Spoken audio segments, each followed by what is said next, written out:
Making sure.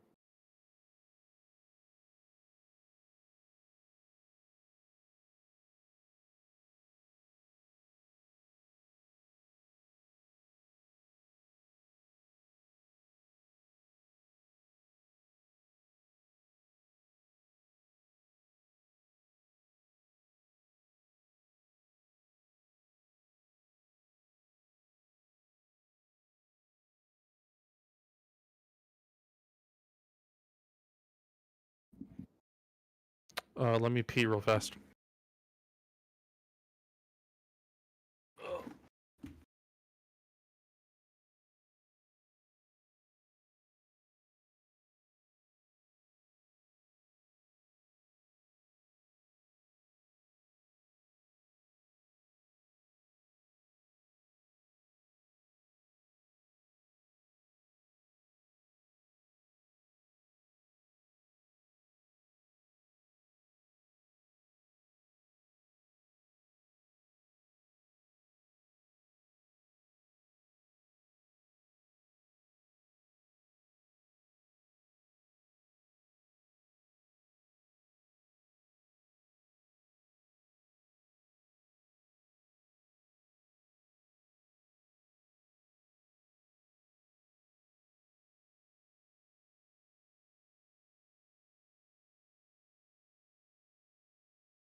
You're doing the opening spiel, right?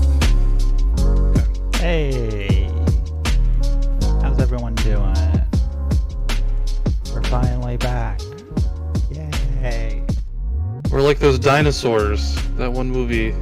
Guess who's back? The like dinosaurs or something? I can't No, remember we're what like that something that like you think is dead and it just won't stay dead. was. Oh yeah. Like Zombies. I don't know, like cockroaches. I was thinking. Oh yeah. Isn't that the whole thing that they won't die? Like we could have a nuclear holocaust and they'd still be around or some shit. Yeah. I actually don't know if that's true. No idea. Anyway.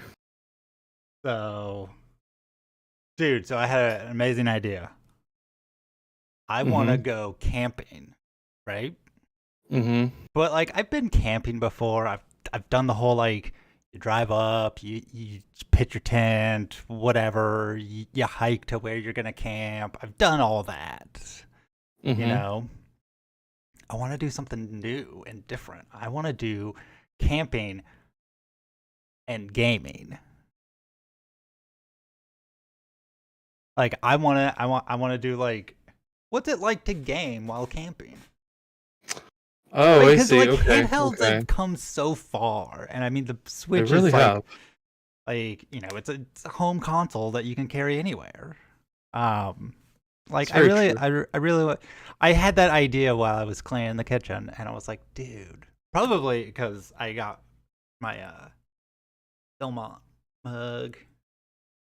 So it made me think about camping, and then I was like, we're doing a podcast, and then I thought about video games, and then I thought, what about the two of them together? True. Little insight whenever how I my think mind works. whenever I think of camping, I always think of playing Magic the Gathering, because that's what I would inevitably always do when going camping with people. We would play just regular card games. It was BS and Egyptian Rescue. Oh, yeah. Those were our two, like, go-to. I was unbeatable in both. So what are we talking about today? What do we got going on? Well, today we are talking about Prince of Persia, the 2008. I guess it's a reboot. They called it a reboot when it came out. I mean, kind of. So it was kind of a reboot, but like every Prince of Persia game has always been different. Right. It wasn't until Sands of Time that they started doing like actual sequels. Okay. Because like the original Prince of Persia, the 3D Prince of Persia, I think there was a Prince of Persia 2, and then Prince of Persia Sands of Time were all different princes. Oh, okay. So they were all kind of like independent, like you didn't have to know what was going on. But then Prince of Persia Sands of Time, and then they did Warrior Within, and then they did Two Thrones or Rival Swords, depending on what version you played. And then they did this, which was like a return to like the it's different. It's a different prince. But then they went back to the prince from Sands of Time. Oh, really? In what was it? Prince of Persia: Forgotten Sands. Oh, yeah. Which, I mean, that's actually the one that I've been looking for, because it's just called the Forgotten Sands. Well, I want the Wii version specifically. Oh, yeah. Because I'm trying to. My camera keeps turning on autofocus. I don't want it to. Every time I start up OBS, I can't get it to not do that. Because it's completely separate. It's like just a different game. The Wii version. Interesting. So like it has nothing to do with Sands of Time. The only thing is like it's the same character model. But it's a completely independent story. But today we are talking about Prince of Persia, the 2008 reboot. So a little bit, let me get the card up. A little bit of info dump. If you see me looking away, I'm trying a new thing. I'm trying timestamps.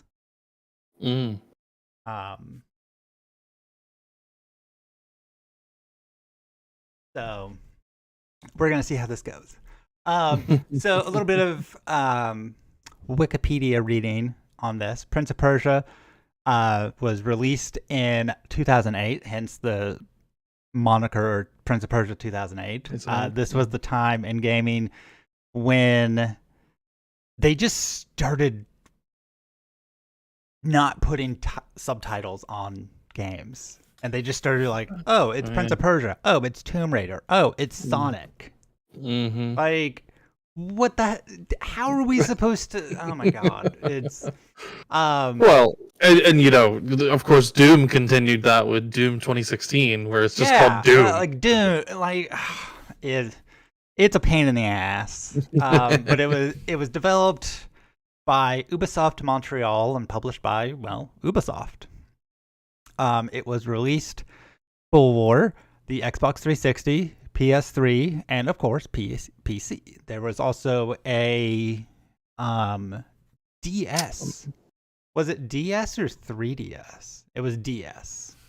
Yes, there is a DS game that came out at the exact same time called Prince of Persia: The Fallen King, which is supposedly set in the same continuity I as this game. I don't actually think it is.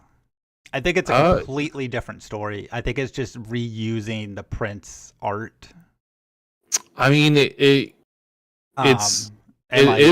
says it's a spinoff, and that you fight Ahriman. I think it's a spinoff, and like it's a different tale of like the same thing. I think you don't have to have played one to be able to play the other.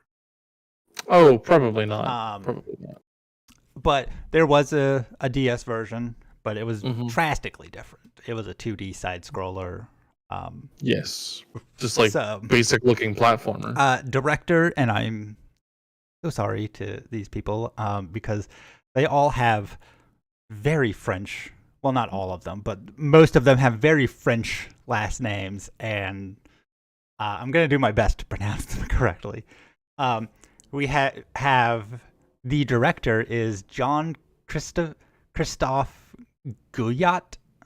Producers Bertrand Elias and Ben Matters, or Ben Matz. I'm sorry. We have designers of Thomas Delbouget and Kevin Guillemette. I don't know. Programmers Charles Jacob, the one regularly named dude. Artist Mikhail Labet, and writer was Andrew Walsh. Composer was Stuart Chatwood and Ion Zur. And this game was running on the Scimitar engine, in case you were wondering. It was an old Ubisoft engine that is actually still in use. Yeah, it's now called Ubisoft Anvil. Yeah. Yeah. Wow. But this game was again released for PS3, Xbox 360, Windows, Mac. And it says here Java for mobile phones. That version is definitely dead. I Nintendo imagine, 3DS. Yeah. It was probably just a version of the 3DS one. Probably. It was released in December 2nd, 2008. And it was a sort of soft reboot of the series. But like we said earlier, it before Sands of Time, a lot of the Prince of Persia all of the Prince of Persia games were always kind of independent. It was like Final Fantasy. Mm-hmm. You know, it's like, yeah, it's a Prince of Persia game. No, you don't have to have played all the other ones. Right, right. And so I really, really like that. There was also an expansion that I will be talking about a little bit. It was an epilogue to the story, but we will talk more about that when we get to story discussion, which is my favorite part when discussing this game.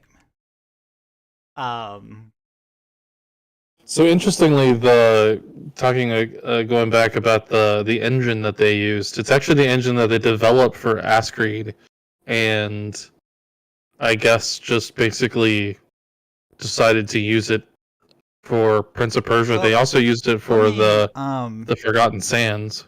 Let me do me a favor and look up who was the creator of Prince of Persia. I always forget this guy's name, but I'm going to play the trailer. Oh yeah, the trailer for Prince of Persia. And I'm not gonna mute it, but we're gonna lower the volume and just kind of talk over it.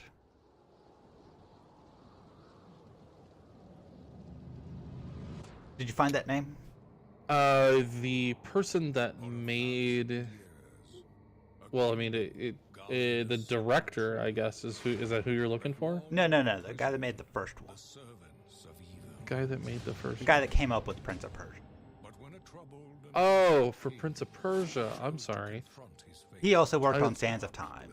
I So you could just look up like director or producer for Sands of Time. I looked up freaking Ascree, not. Yeah, no.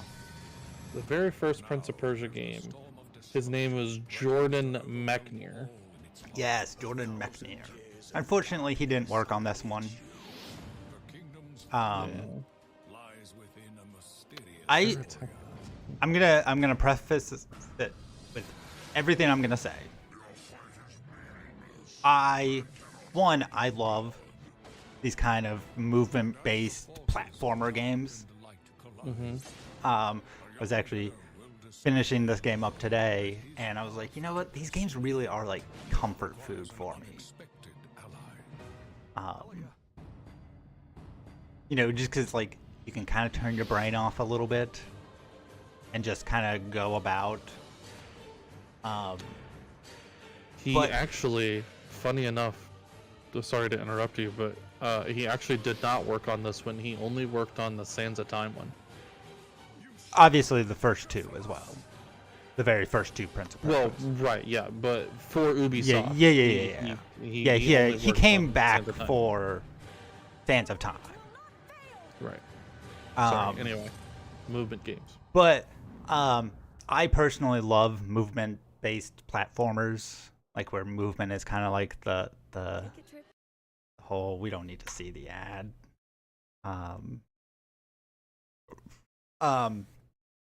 I really like those kind of games. They're just kind of like comfort for me. But also I love games where the potential of it has not been realized. And that sounds weird, but like I love I love Final Fantasy 15. I love Final Fantasy 15 kind of for the same reason I love this game. Because it's got a lot of potential to it. Like if they were to go back and like remake this, they could easily do things that would improve it, make it a much better game, gameplay-wise. And they could easily make spin-offs and like create more of the world, but I like that it's kind of a one-off, like it's done, it's over, they're not going back to it. Like if you enjoy this stuff, you like the lore or whatever, you kind of have to figure it out yourself. You know? And that's one of the things I love about Final Fantasy 15 is, you know, there's so much lore and stuff, but the game is so kind of cryptic, but it gives you just enough. It's kind of like that Dark Souls vibe where it's like storytelling through environment. But I digress. I just wanted to preface everything I say with, you know, I appreciate good attempts, basically. You know, and that I feel like that kind of sums up my overall feelings on this game. Good attempt. Solid. Like if I were grading this, I'd be like, this is a solid C, maybe a high B, or maybe a low B. Like you definitely passed.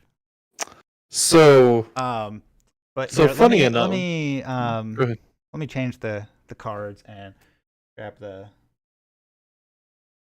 timestamp. I was gonna say, funny enough, you're talking about your grading of the game in general.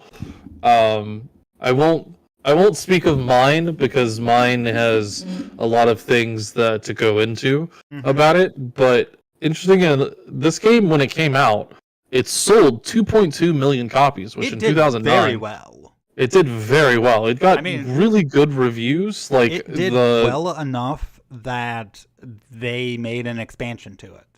Yeah. Like, it got were not an award. Planning on an expansion. It got an award for outstanding achievements in animation, which is That's amazing. Yes, Good for those people. that's one of the things I love about this game. Is the animation is just gorgeous, which I'll talk about. But this game got glowing reviews from pretty much everybody. Like 9.5s, at least an 8 out of pretty much everybody. So before we get into the gameplay, there is a certain aspect of this game that I feel like we need to address. Oh? Obviously this game is called Prince of Persia. You assume it takes place in Persia. It does, which is Middle Eastern, basically the whole Middle East area. You know, so you would expect everyone to, you know, sound like they're from the Middle East in ancient times. But they kind of whitewashed all the characters. It was what it had. Let me go back to the page here. Characters. It was what, Nolan North? Yes, it is. Nolan North plays the unnamed player character, and some voice actress that you're familiar with that I don't remember right offhand. No, I don't want the movie. Let me pull it up. It's Nolan North, who of course did Nathan Drake, and Carrie Walgreen did Elika. Yeah. And they did an amazing job. Because of course they did. They are professional voice actors. They have done many things in the past. You know, obviously Nolan North is Nathan Drake. And a lot of people were calling for him to be Nathan Drake in the movie. And the girl has also had several roles, less notable, but you know, she also did a very good job. She has a very large, extensive. Her biggest role, I think, has been Celty from Durarara. Yeah, I mean, she's the headless biker chick, who is supposed to be the headless horseman, and I love it. Right. But they did a very good job. Like the delivering of their lines is fine. The, you know, way they sound is fine. They sound like white people. But it was a very big missed opportunity to cast someone that could at least do a Persian accent or Middle Eastern accent, you know? Yeah, definitely. And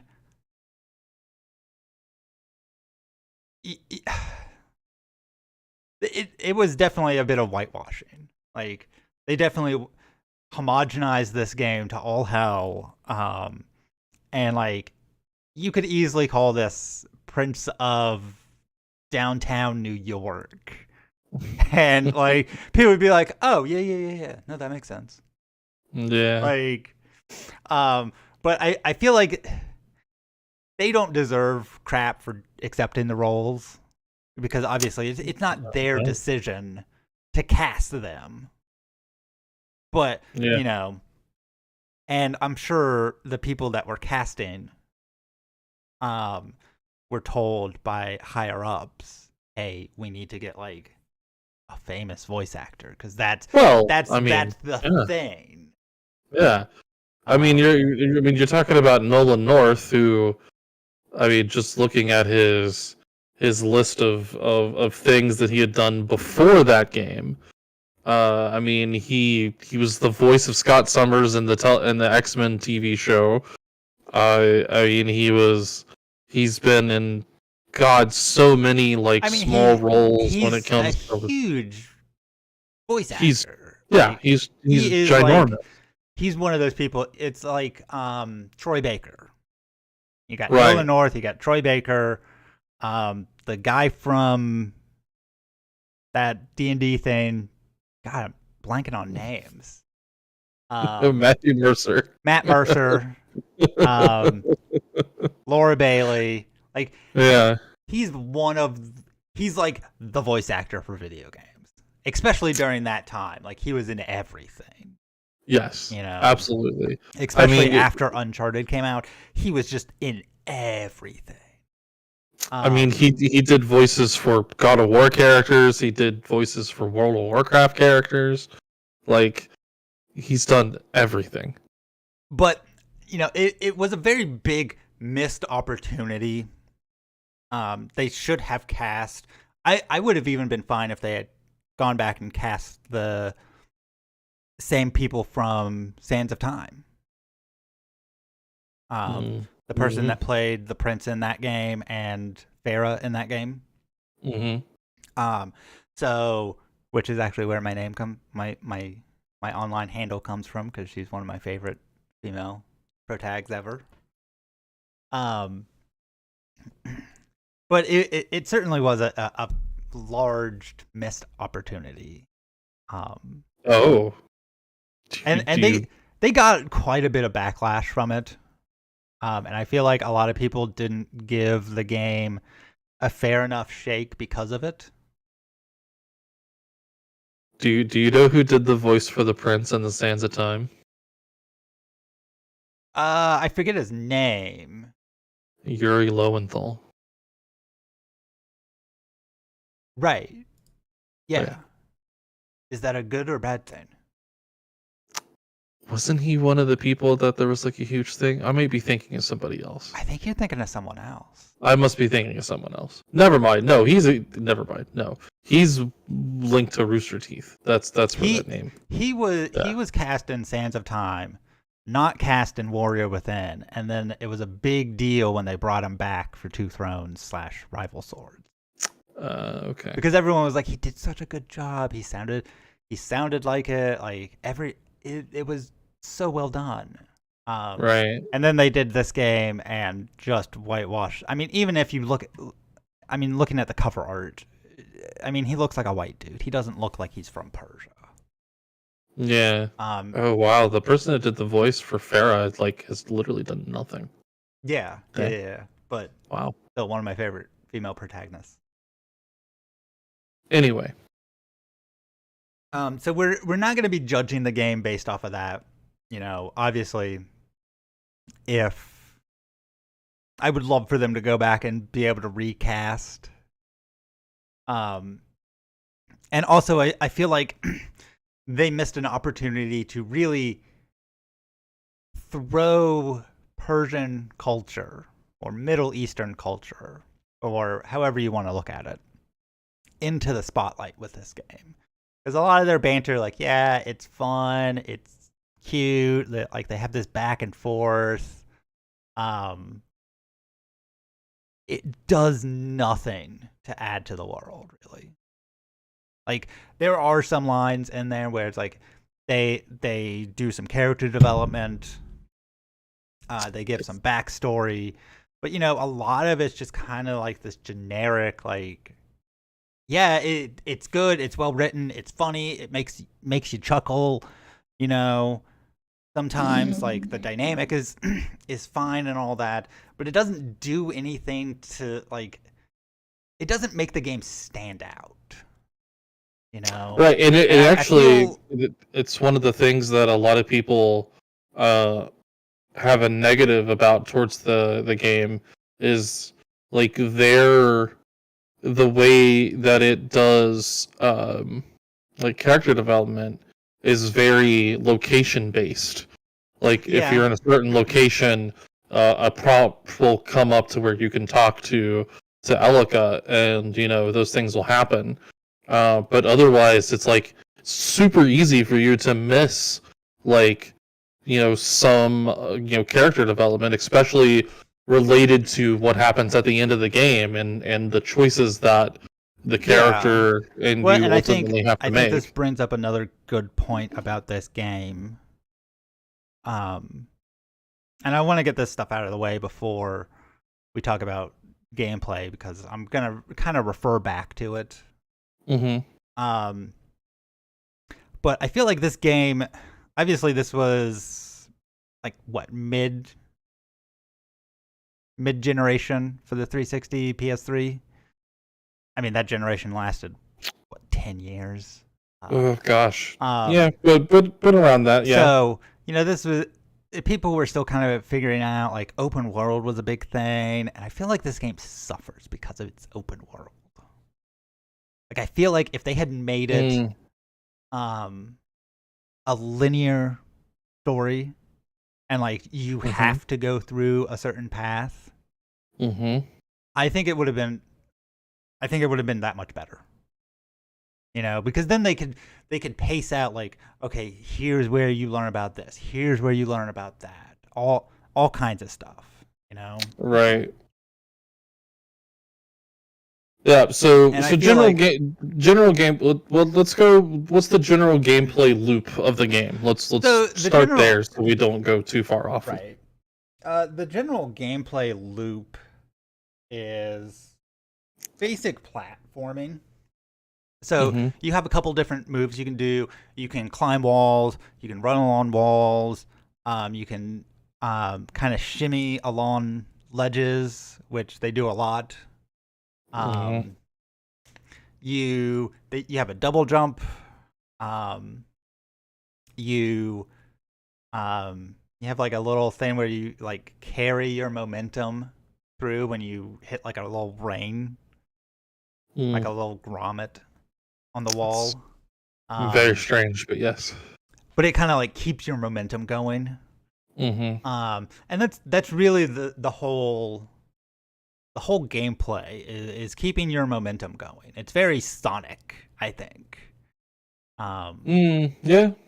And like, yeah, you can go real slow and like take your time and do everything nice and steady, but like going fast and doing everything in like one fluid motion is where the game shines. Honestly, you know what it feels like to me playing the game, and like how.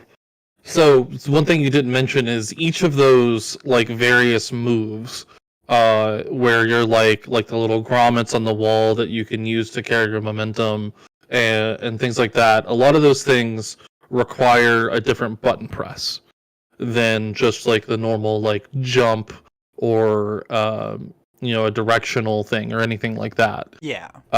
Like to double jump, it's a different button. To continue on the little wall grommets, that's a different button.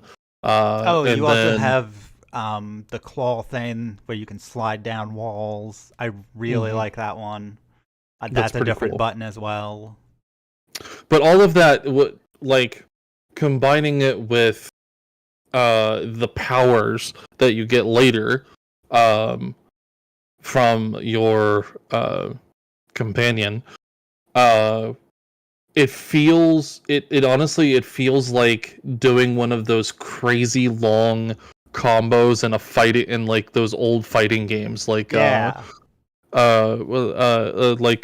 Instinct or whatever, where it's 30 different buttons that you have to hit, and you have to memorize which one to hit when, and it's like just but like utterly here you have a lot of shit. like nice visual cues to be like they do the whole like there's scuff marks on the wall, right? Like, yeah. Okay, you need to run across, you need to climb up, you need to jump back and forth between wall to wall. Right. Those are your basic gameplay loops. And of course, the checkpoint system in this game, which was also highly criticized when it came out. People deemed it too easy. Oh yes, that is Elika, by far the number one thing mentioned in any review.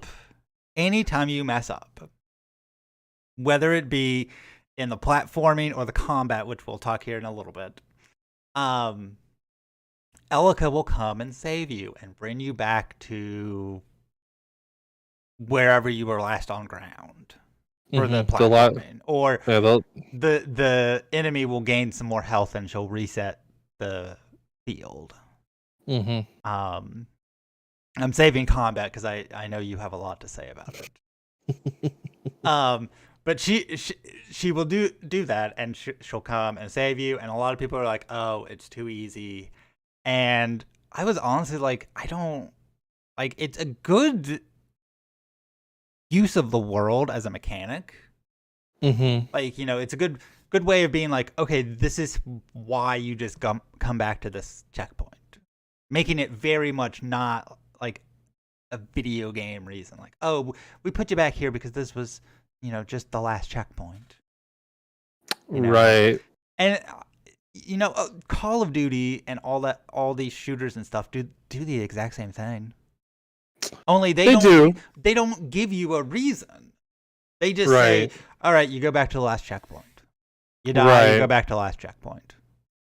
I mean, you're right. Absolutely. I think because this game gives you an in-world reason for things resetting and you being able to just basically start from the last point that you jumped from a solid platform, or being able to screw up combat, and it at most the enemy you're fighting gets all its hit points back. But at the same time, I think they also, for me later in the game, but also I don't know, because the game is open world basically. I mean, certain areas are harder than other areas. And we can talk about that later. I think that goes back to the open world nature of it. Right.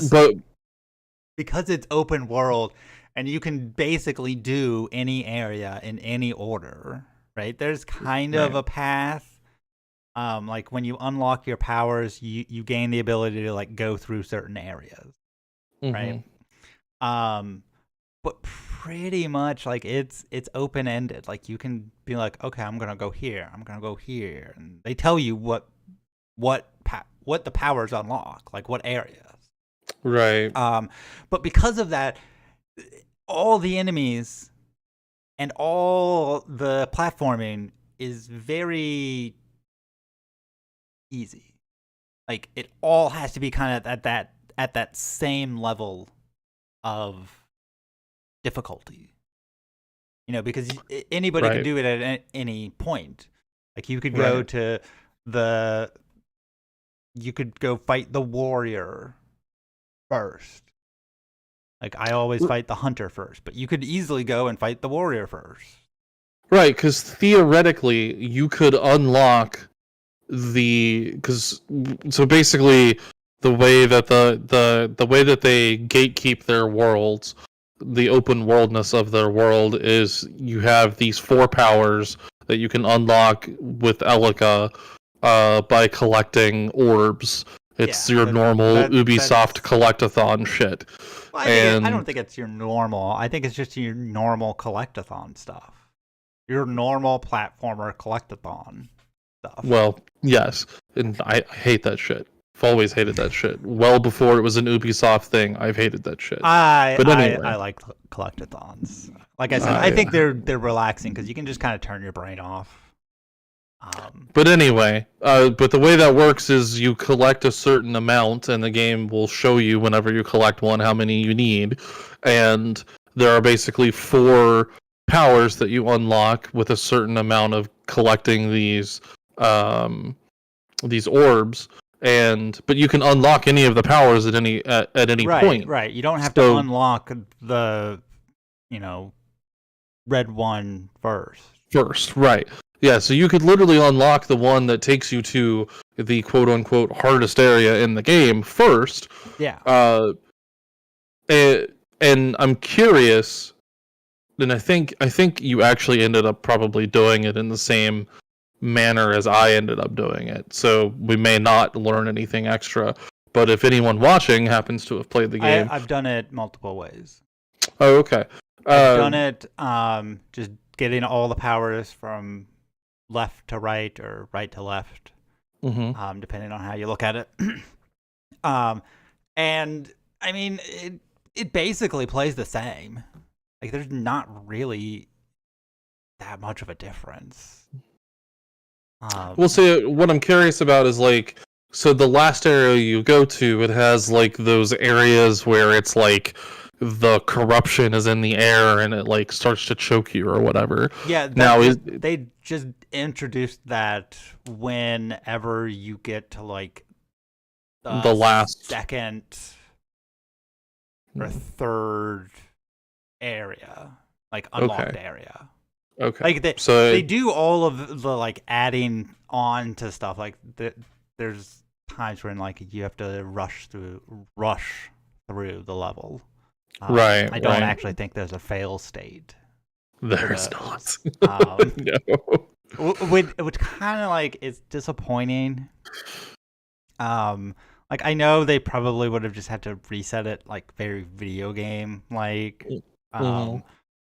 But you know, sometimes that's what you need to do to you need stakes in a game, and this game is very easy.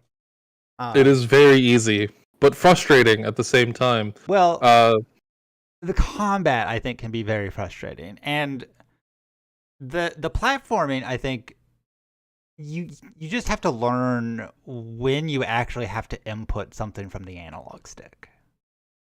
Right. I mean, the platforming... So, okay. So, one of my major gripes with this game, when it comes to the platforming, that while, yes, I agree, the platforming in this game is basically the reason to play this game. Right. Because the platforming is very reminiscent of Assassin's Creed. I think they learned a lot from making Assassin's Creed.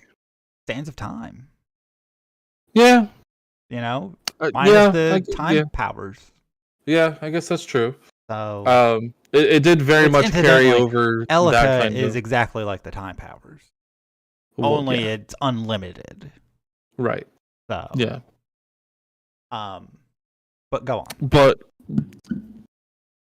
my main gripe is the ability like Assassin's Creed to where, yes, there are certain areas that are marked that this is the way you are supposed to go.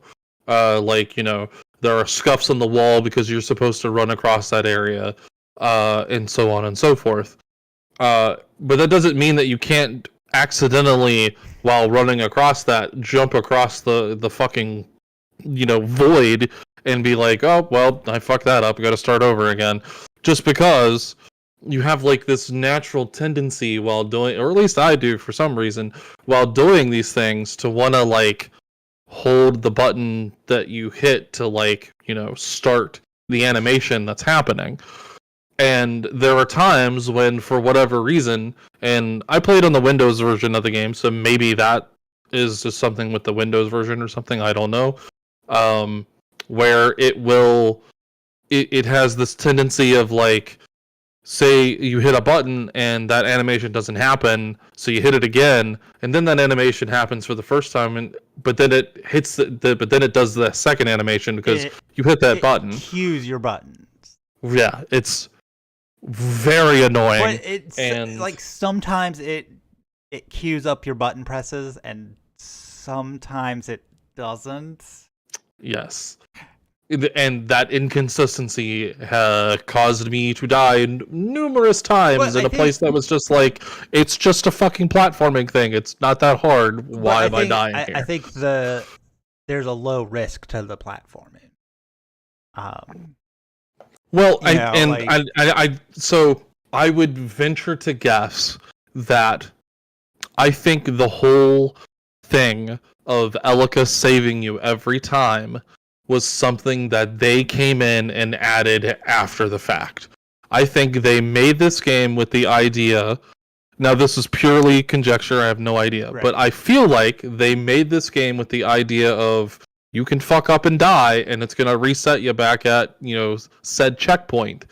But between the weirdness that happens with the controls sometimes, and while, yes, the platforming itself is easy, there are instances, especially when they introduce the powers and they combine the powers, and they do a lot of weird stuff with like one of the powers and specifically, and the way that the camera works Well, is. No, finish your point. I feel like they implemented her as a failsafe after the fact, because they were like, oh shit, like the way that some of this stuff works is actually really difficult and would be really frustrating if they didn't reset at the last platform they were at. They reset at the beginning of the level. Right. Well, and I actually tend to agree with you on that. Yeah. I think that the whole Elika resetting you may have been them being like, okay, well, we because I feel like the overarching theme of this game is good first attempt.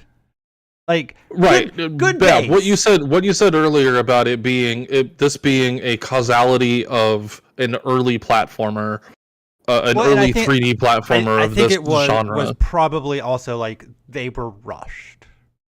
Oh, I'm sure it's Ubisoft, and of course. They yeah, because I mean, this was during the time when like we are now learning that like games were crunching their employees to all hell. Right. Yeah. And if they needed extra time, they were told, no, get it done. Right. Right. So I feel like if they had more time, they could have refined the platforming.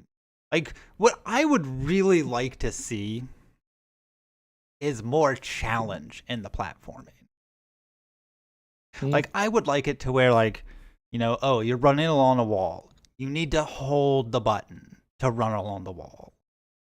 Okay, you're coming up to a grommet. Mm-hmm. All right, you got to press the B button and then hold the A button to start running along the wall again, or tap the A button to jump, or whatever movement skill you're using.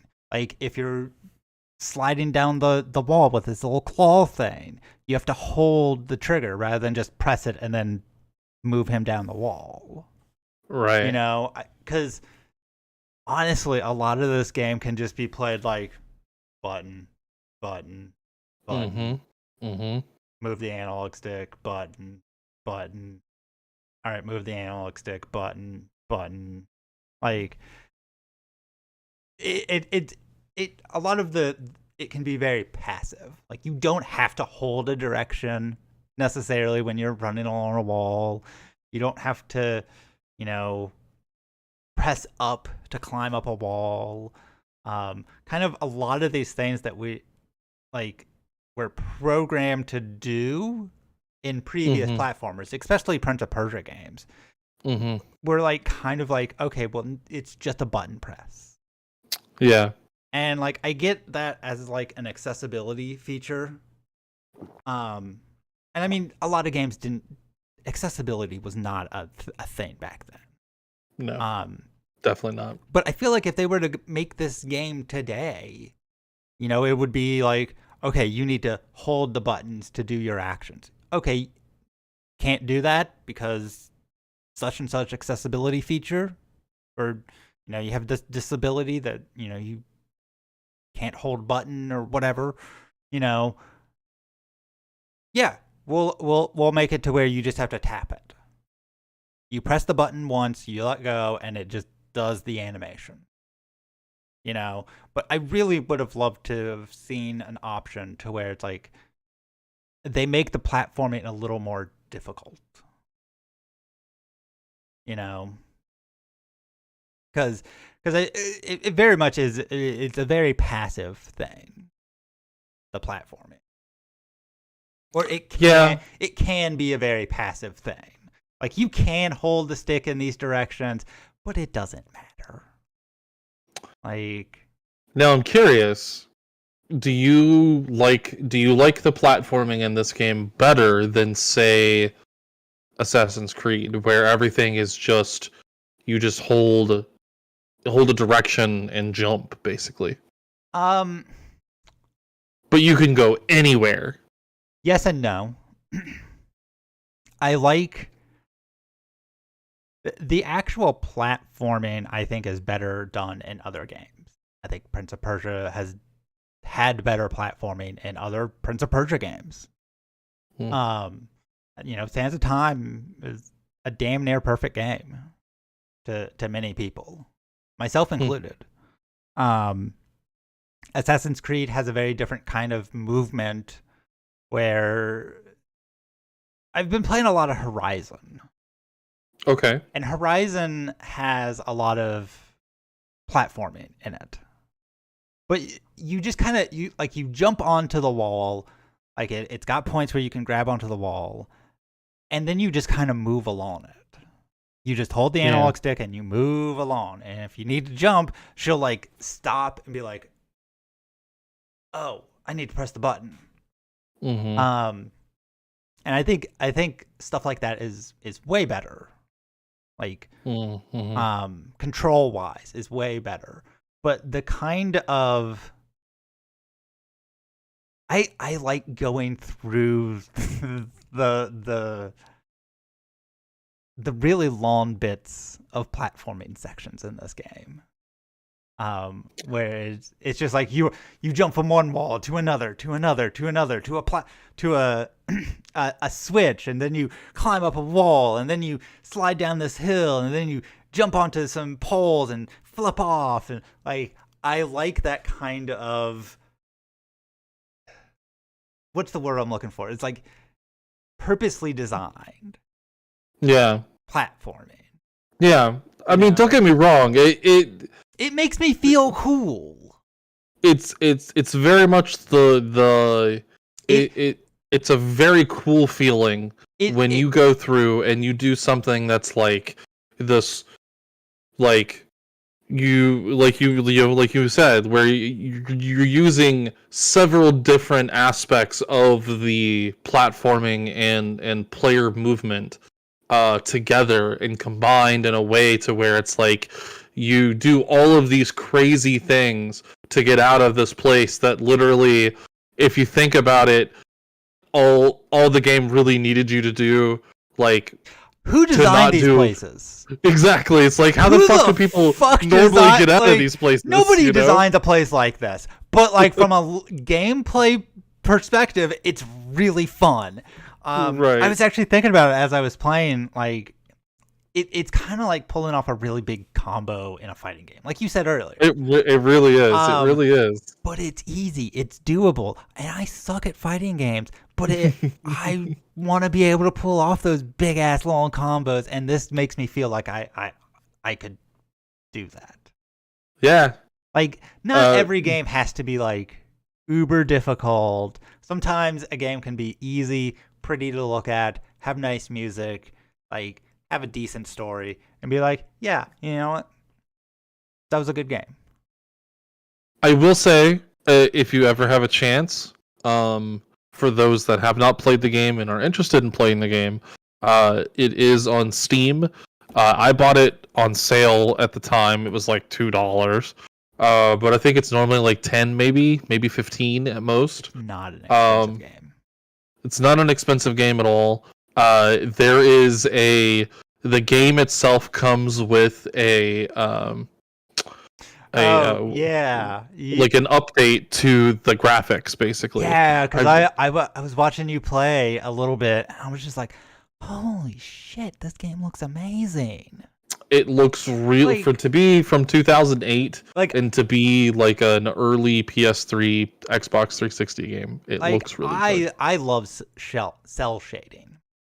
You know, Yeah. I think it's worked in every game that's ever had it. Basically. I notoriously hate shell cell shading, but Um, that's another I topic. I don't know. I kind of like that moving painting aesthetic. Yeah. That moving picture aesthetic. You know, I thought it was really good in Wind Waker, which was really kind of the first big game to do it. I think it looks Was- gorgeous in motion in this game. Skyward Sword used it, and it looked really good. Like Okami kind of uses it, but it's with a different art style. It's kind of that Yeah. Japanese ink painting. Oh yeah. And oh my god, it looks like you're playing a painting that's just in motion. Like you're just looking at a frame of a painting and it's moving. Like it's crazy. Definitely. Yeah. So yeah, like I would say the PC is probably the way to play the game, just because it looks way better. The only issue is there on the Xbox One, because that's how I played it. Oh. I played it on. Okay. I played the 360 version, but on the Xbox One. And I mean, it's no slouch. I mean, there are graphical glitches where, like, sometimes the world doesn't pop in when you whip the camera around too quickly. I mean, yeah, that happened on the PC. I think that's just an engine issue because it happened on the PC game. I think that's just a limitation of what was doable back then. Yeah. But like the load times are great on the Xbox One. Oh, that's good. Has really short load times. Incidentally, I've played this game like 3 or 4 times, including this time. I did not know it had a teleport feature. It has a fast travel feature, and I just figured that out. Like my 4th time playing through the game, and I was like, oh my god, you just hit Y over the place you want to go, and it takes you there, if you've been there before. Holy shit. Oh no. I literally walked everywhere. Oh my god. And here I was complaining at the very end of the game, it makes you walk back to the thing. Oh my god. I was just like, yeah, no, of course it makes you walk back. That's amazing. Like I did not know it had a fast travel system. But, the fast travel system really does lend itself. I actually went through and I collected all the little light seeds in every area. Because I like this game. Did it do anything special? No, you just get an achievement, which was, of course, the thing at the time. I think if they had made it nowadays, it would have actually done something in game. Yeah, I mean, you would think it would make her. You think it would make Elika more powerful because that's the whole. Or even just a costume unlock, but all the costume unlocks were through linking it with the Ubisoft. Store at the time, which is now defunct. Thank fucking God. Well, I mean, they still have their own storefront. It's just a different storefront. Right. Because they have the Play Store or something. I don't know what it's called. Well, it's funny. If you go on the Steam page for Prince of Persia for this game, I mean, I guess this game was put on Steam at a time when Ubisoft still had their Ubi Play or whatever the fuck it was called. Yeah, what? Uplay. That's what it was called. Literally, the number one review says, "You don't need Uplay to play this game." Yeah, because everybody hated Uplay. I feel because you only have to collect half of them. There are 1,001. The last one being a very special thing, which we'll talk about. But there's 1,000 light seeds in the game, and you need to complete the game, to finish it. You have to collect 520. I think it is. Yeah, 520 to unlock the lock. Something like that. It's 520. 520 to unlock all 4 of the abilities that you can use. And after that, you don't need to collect any of them. And I did not. And that's fine. I wanted to go through and see every single little, and they have a lot of little really clever platforming sections if you go and look for them. I'm sure they do. Yeah, I mean there was one I was trying to do in the Warriors area where you drop down, you wall jump, double jump, wall run, double jump, wall run, jump, wall run onto a ledge, and then you get back to where you started. Jeez. And I'm like, that because you can see them, they're right there, But like right. It's figuring like, out how the like, hell do you oh, get to okay, them? like yeah, I need the double jump. I gotta double jump here because I just kept jumping normally because I was like, yeah, no, Right. I can make that jump. But again, it resets you to the last place you were on solid ground, so it's really easy to just experiment. Yeah. I mean, And I will say that's very, like, that's something that, now I don't know if I don't remember when Super Meat Boy came out, but that was like always the thing that everybody was like, with Super Meat Boy. It was like, yes, this game's hard as shit, but like, you literally instantly respawn when you yeah, die. and even originally, like there wasn't any load times for the transitions. It took as long as the animation took for Yeah. Elika to rescue you, for it to reset. And don't get me wrong, like I would have liked some additional animations, but again, I feel like this was just a limitation of the time. I will say that's incredible that it only took the amount of time that the animation of Elika 'Cause it's what, like, reaching and maybe grabbing her hand. 5 It's like, seconds. if even that, like maybe 6 seconds at most. 6 is more than 5. I know. I said 5 seconds, and you're like, not that. Like maybe like 6. Like no, that. Okay, I went wrong direction. My bad. Anyway, it's at most like 5 or 6 seconds. Yeah, I mean it was really impressive at the time. Yeah, I mean, you're talking about a PS3 that notoriously had really shitty. Now load I don't time. know if the PS3 was worse because notoriously multi-platform games were worse on the PS3 like that.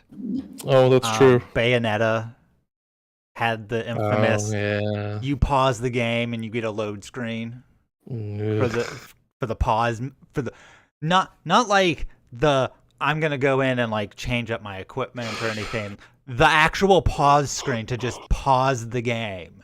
You would get a little loading icon, and then it would pause. Wow. So I don't know if it was any better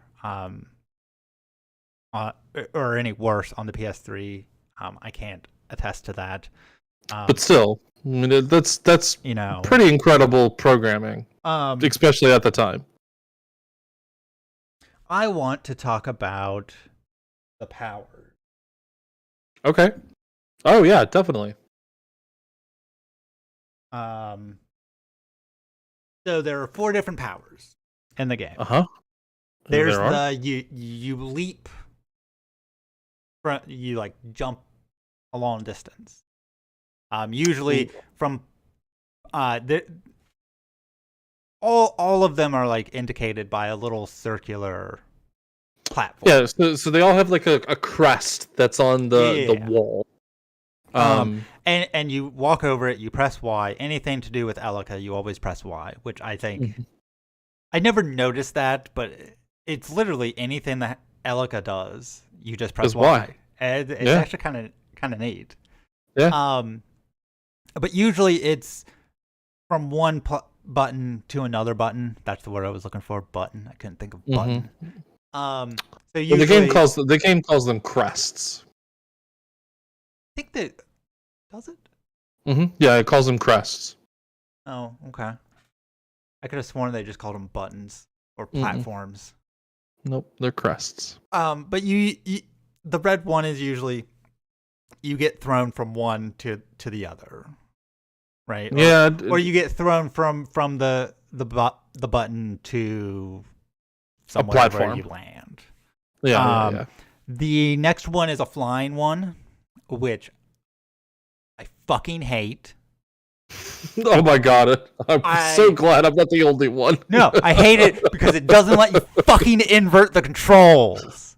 I keep pulling down to go up, and every time I mess up. Also, the way they like it'll just fly you around a random path, and you have to dodge in one of the 4 cardinal directions. Yeah. Up, down, left, right. Yeah.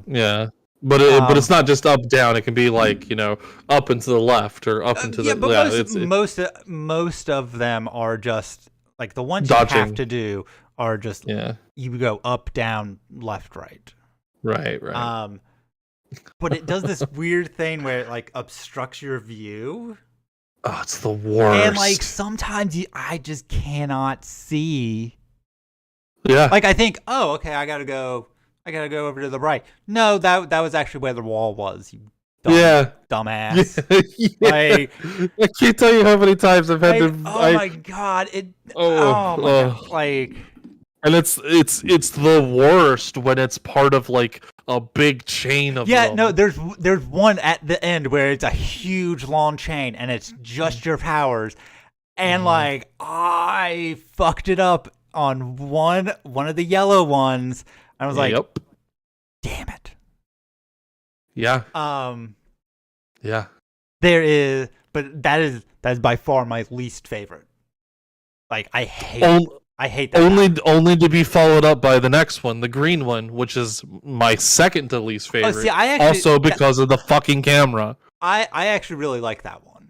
But the next don't one get me is wrong. It's a super cool thing. Go ahead. I think the next one's actually the blue one. Anyway, the blue one is a really simple one. It's kind of like a vine, like you're swinging on a vine from one point to another. It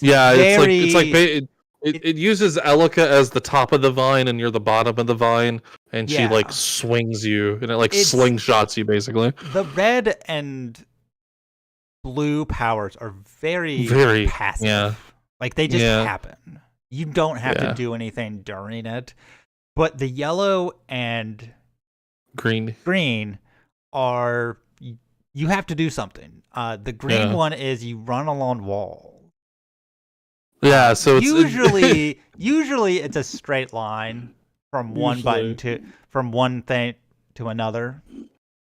But sometimes they'll like be like, oh, you gotta dodge out of the way of this thing. And it can be really finicky in one part. I'm sorry, I have to take a phone call. 1 second. I'll keep going. It's really finicky in one part.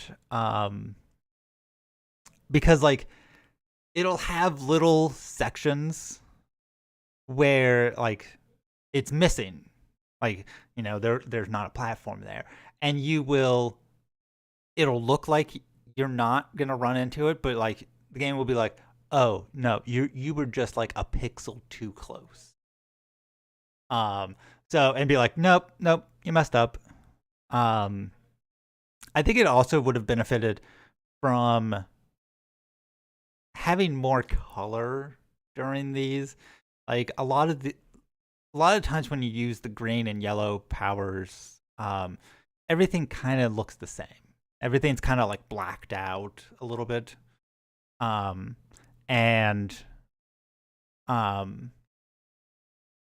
It can make the obstructions hard to see.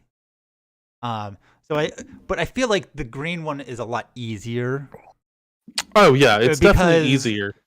I mean, it's left or right. You move left or right. Right. And it's pretty quick. You can basically see where you're going.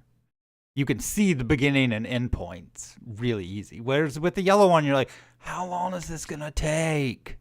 Like, where is it taking me?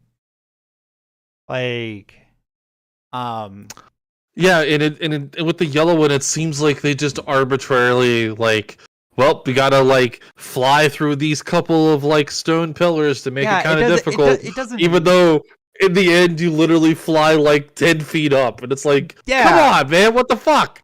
It's like I don't understand the path they've set for the yellow ones. Yeah, I think a lot of it was just like, hey, we're gonna show off some cool thing we can do. But like, but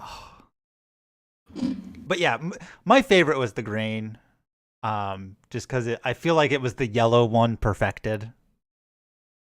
So it's funny, the green one always reminds me, like I always, because of like the sound that he makes when he's running, and just the fact that it's green, I'm like, he's just like hulking out every time he's like running down these things. I will say, one thing that that gets really old with this game is the reuse of voice lines. Oh God, yes. But I also feel like this is a major problem in the first Mass Effect. Yeah, I think me and I my think it's brother will just early randomly video text games. each other, "The enemies are everywhere. I will destroy you." Yeah. Like, we just do that sometimes because it's like ingrained. Anytime we think Mass Effect, that's what comes to our minds because we've heard it so many times. But like some more variety in voice lines would have been nice. Agreed. But Yeah. I feel like that's a complaint of a lot of games of that Yeah, generation. I think that was just a Like they I could think it only was just do an so issue many. with yeah. You I mean, know, that's just an issue with games around this time, yeah. unfortunately. I mean, you know, just based on the technology, you know, you were hitting like the end of Well, I like mean, games weren't any larger than 10 gigabytes usually. I think right. the largest one I saw during that era was like 20 gigs. I mean, and today you have games that exceed 100. Oh yeah, definitely. You know, Yeah. and it's not always like big multiplayer games. Like No. Final Fantasy 15 is over 100 gigs 100. with all the Oh yeah. DLC and everything. Oh yeah. But like, you know, I feel like some of that is just the time frame of when this game was made. Well, I think it was one of those things where it was like these games wanted these voice actors because they kind of well, I mean, actually, no, I mean during this point people really didn't care about who the voice actors were in video games. Like well, so this is it was around the time when people started to notice. yeah, I mean, I guess they Like started to notice, but it this was wasn't when people like were like, "Oh, dude, this Northern North guy is pretty good. Oh man, Troy Baker, he does right. pretty good. Oh man, Matt Mercer, like I love him. Laura Bailey, I love her voice. Like, you know, all of these people that Jennifer Hale, oh hell yeah, Commander Shepard." And then there's Mark Mir, who's like, "Oh yeah, he I guess he also did Commander Shepard, but nobody cares." sorry, but I mean, yeah, like I guess nobody. that's true. That is right around when Mass Effect 1 came out as well. Yeah, because I mean, it was that God, generation. It was 360. Jesus, it's hard to believe that it's been that long. I mean, that generation was really long too. It was like 10 years, whereas Yeah, before, like the longest console it was like was 7. the Game Boy, Yeah, and yeah, everything else was like it was a 4-year cycle. yeah. Like a console was out for like 4 or 5 years, and then a new one came out. So, but I mean, in the 90s and early 2000s, technology was increasing at a much faster rate.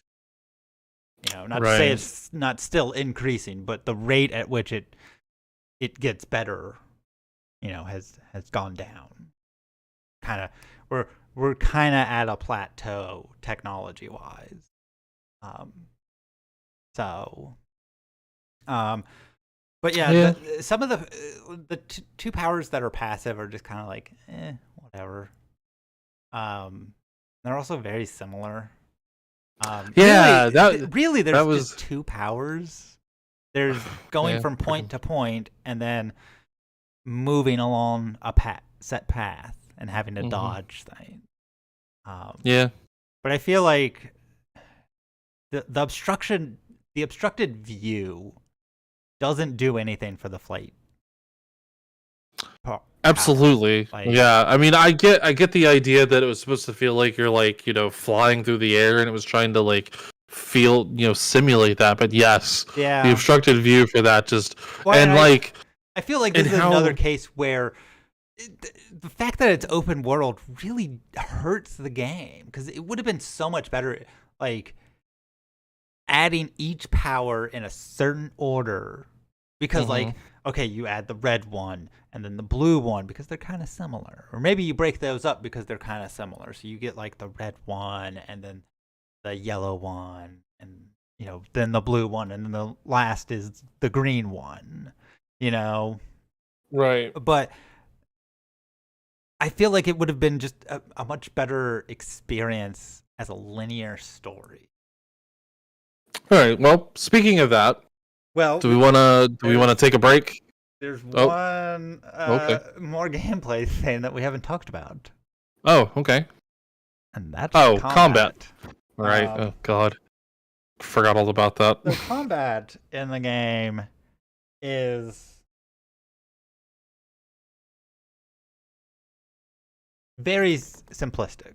You have your sword attack. You have Elika can bounce off the enemy. You can use your gauntlet to throw them up in the air, and then you can dodge, jump over them or jump onto them. Yes. / dodge, and then block. Yeah, and you can block. And there's this little parry mechanic. I never actually use it because it's not actually worth it to get good at. I feel the game's really cool when I like the idea of the combat system letting you figure out combos. There's a very simplistic way that the combat system works and the way you can chain attacks together. And it's really interesting because it basically boils down to you do an attack, you use Elika. Do an attack, use Elika. And if you're using your sword, the X button, or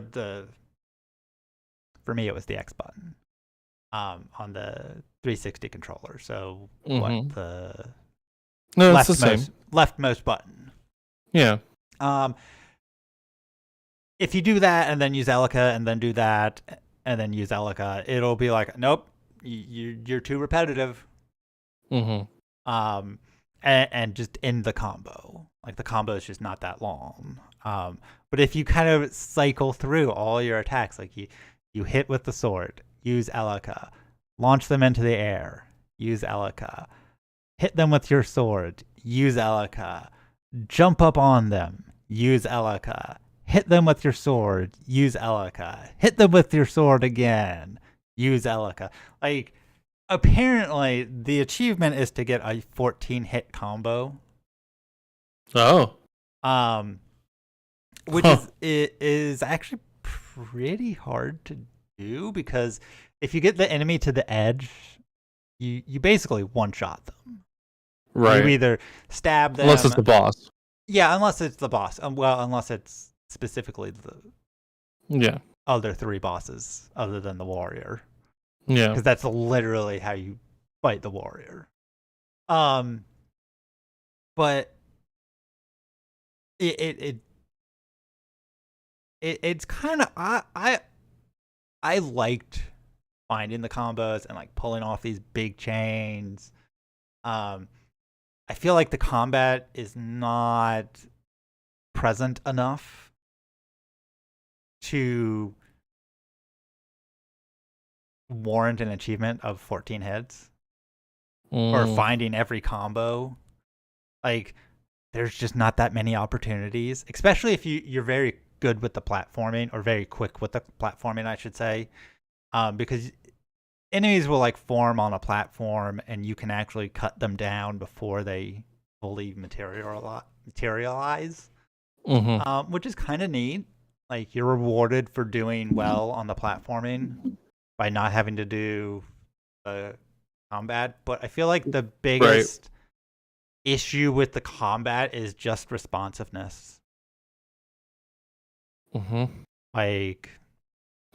So if they had more time to refine the controls, I feel like it would have made the combat so much better. And I remember being just as frustrated as you were when I first played this game. God, the combat kind of sucks. But I learned to enjoy the really big combos and just kind of ignore the parry system because it's okay, you can take away half their health with the right combo. And I feel like it's very much in line with the whole idea of like a platformer, like combat for a platformer. Right. Being like you have these 4 basic moves. What can you do with them? 4 or 5, depending on if you consider blocking, parrying a move. But I mean it's much more simplistic than other Prince of Persia games have been. I know Warrior Within really went like the Devil May Cry route with the combos and stuff. And that just was not what Prince of Persia is about. Like, but what are your thoughts? I know you had a really hard time with the combat. I could hear you having a hard time. I'm sure. So the combat in this game is awful, and it's awful. I mean, it's made worse by the fact, and I don't know if it's because I'm using an Xbox One controller through Windows. So you had to like, if you get hit too many times with, you don't have a health bar. Right. So if you get hit too many times, it's like, what happens? Well, Elika comes and saves you if you complete a quick time event. Right. This was also the era of the quick time event. Boy, yes. How did they like the mashing a button? Yes. Because you do it quite a bit. And with the ones that are just a button press, you have to be absurdly fast. Yes, you do. And they just kind of flash a color, which it's really nice on the 360 controller because they corresponded to the colors of the 360 controller. But hold on.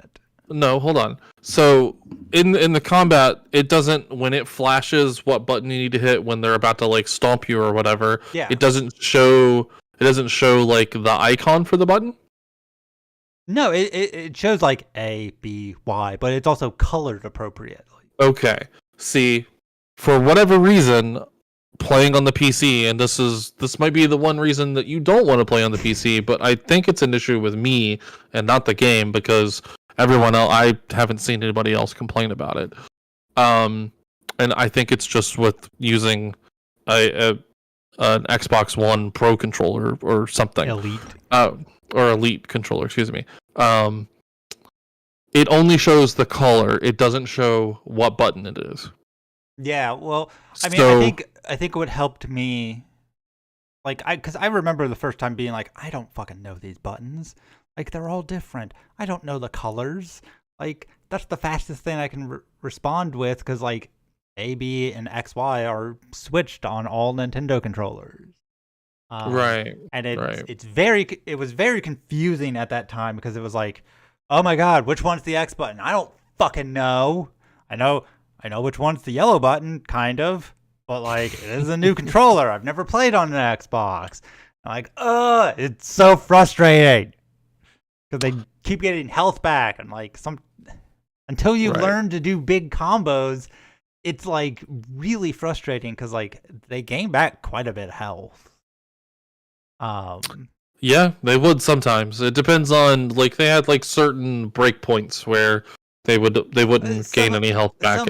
Some of them did, yeah. Like the warrior had, like, there was one fight with the warrior where it's like, yeah, no, you can't gain health back, so fuck up as much as you want. Yeah. You're not gonna be punished, and I did. So a lot of my main issues with the combat system is the way that the combat system works. Is the game becomes a like pseudo kind of like it's like a 2.5, but it's almost like a 3D arena fighter. Yeah, it basically becomes but like a way pseudo more restricted in your back and forth motion. Right. Like side to side motion.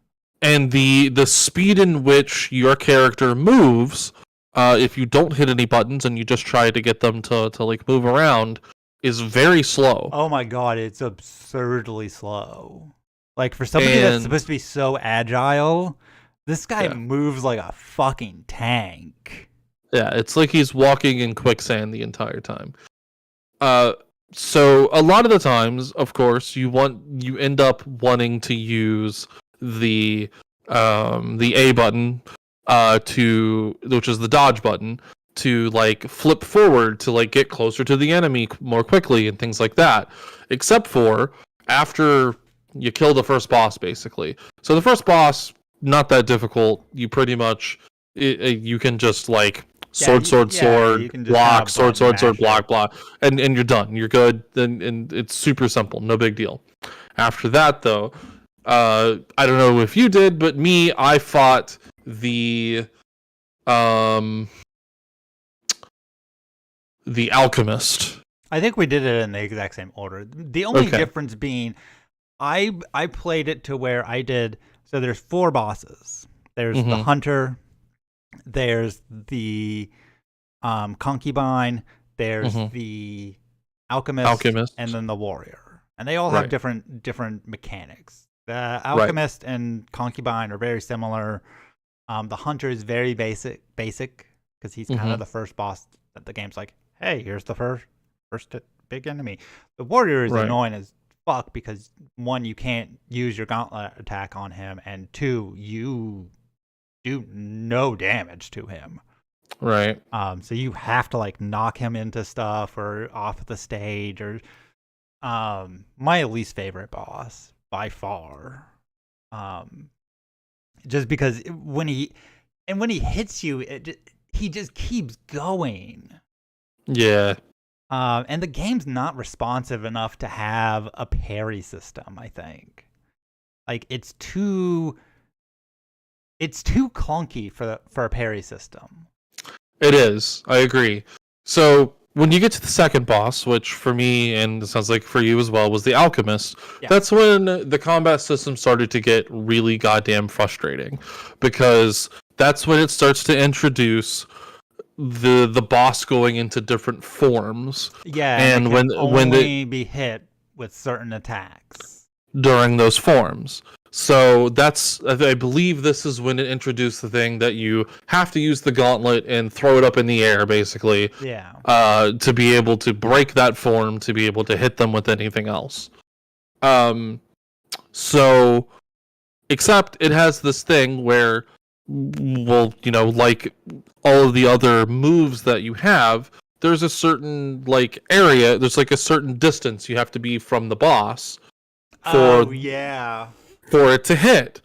So, and if you're too far away, you miss, and then your dude stands there like a fucking numbnuts for like 2 seconds, and then you get hit by the boss.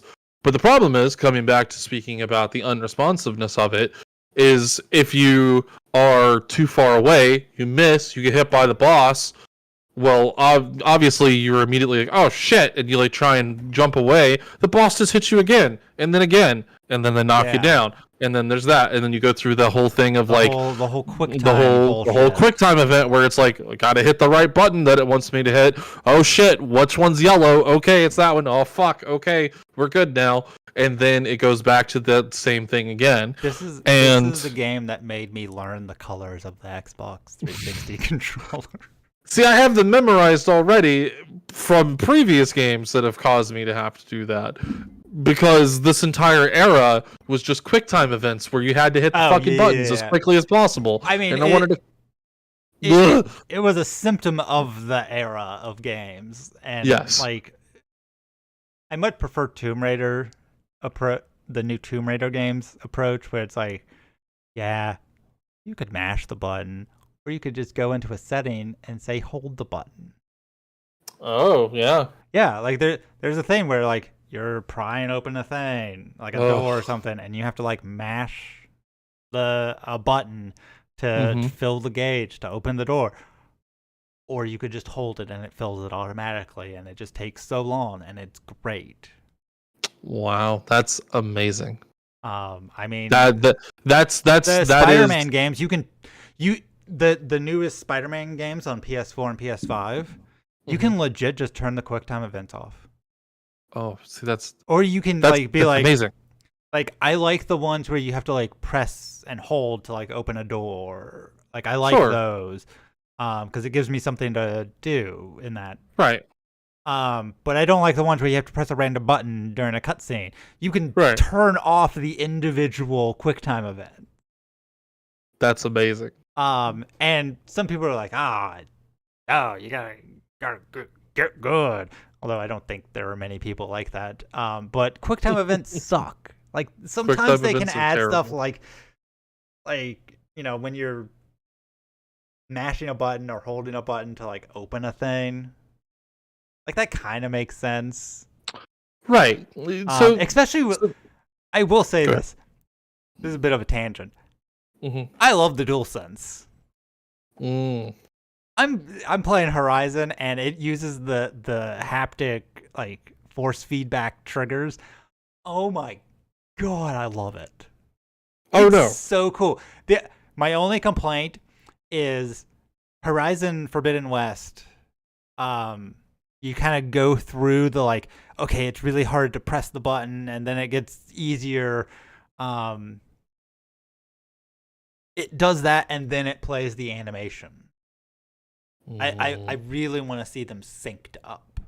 It's hard to pull, and then you get to a point, and it's easy to pull, and that's when you like thrust the thing open or whatever. But anyway. So not only is it an issue, the issue of space between your character, the move that you're doing, and the boss that you're fighting,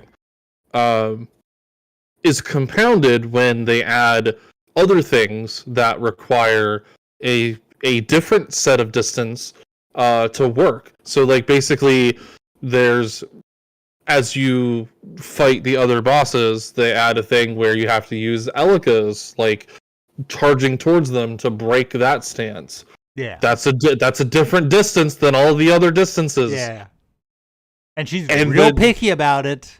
And the worst one's the Gauntlet one, though, because not only favorite.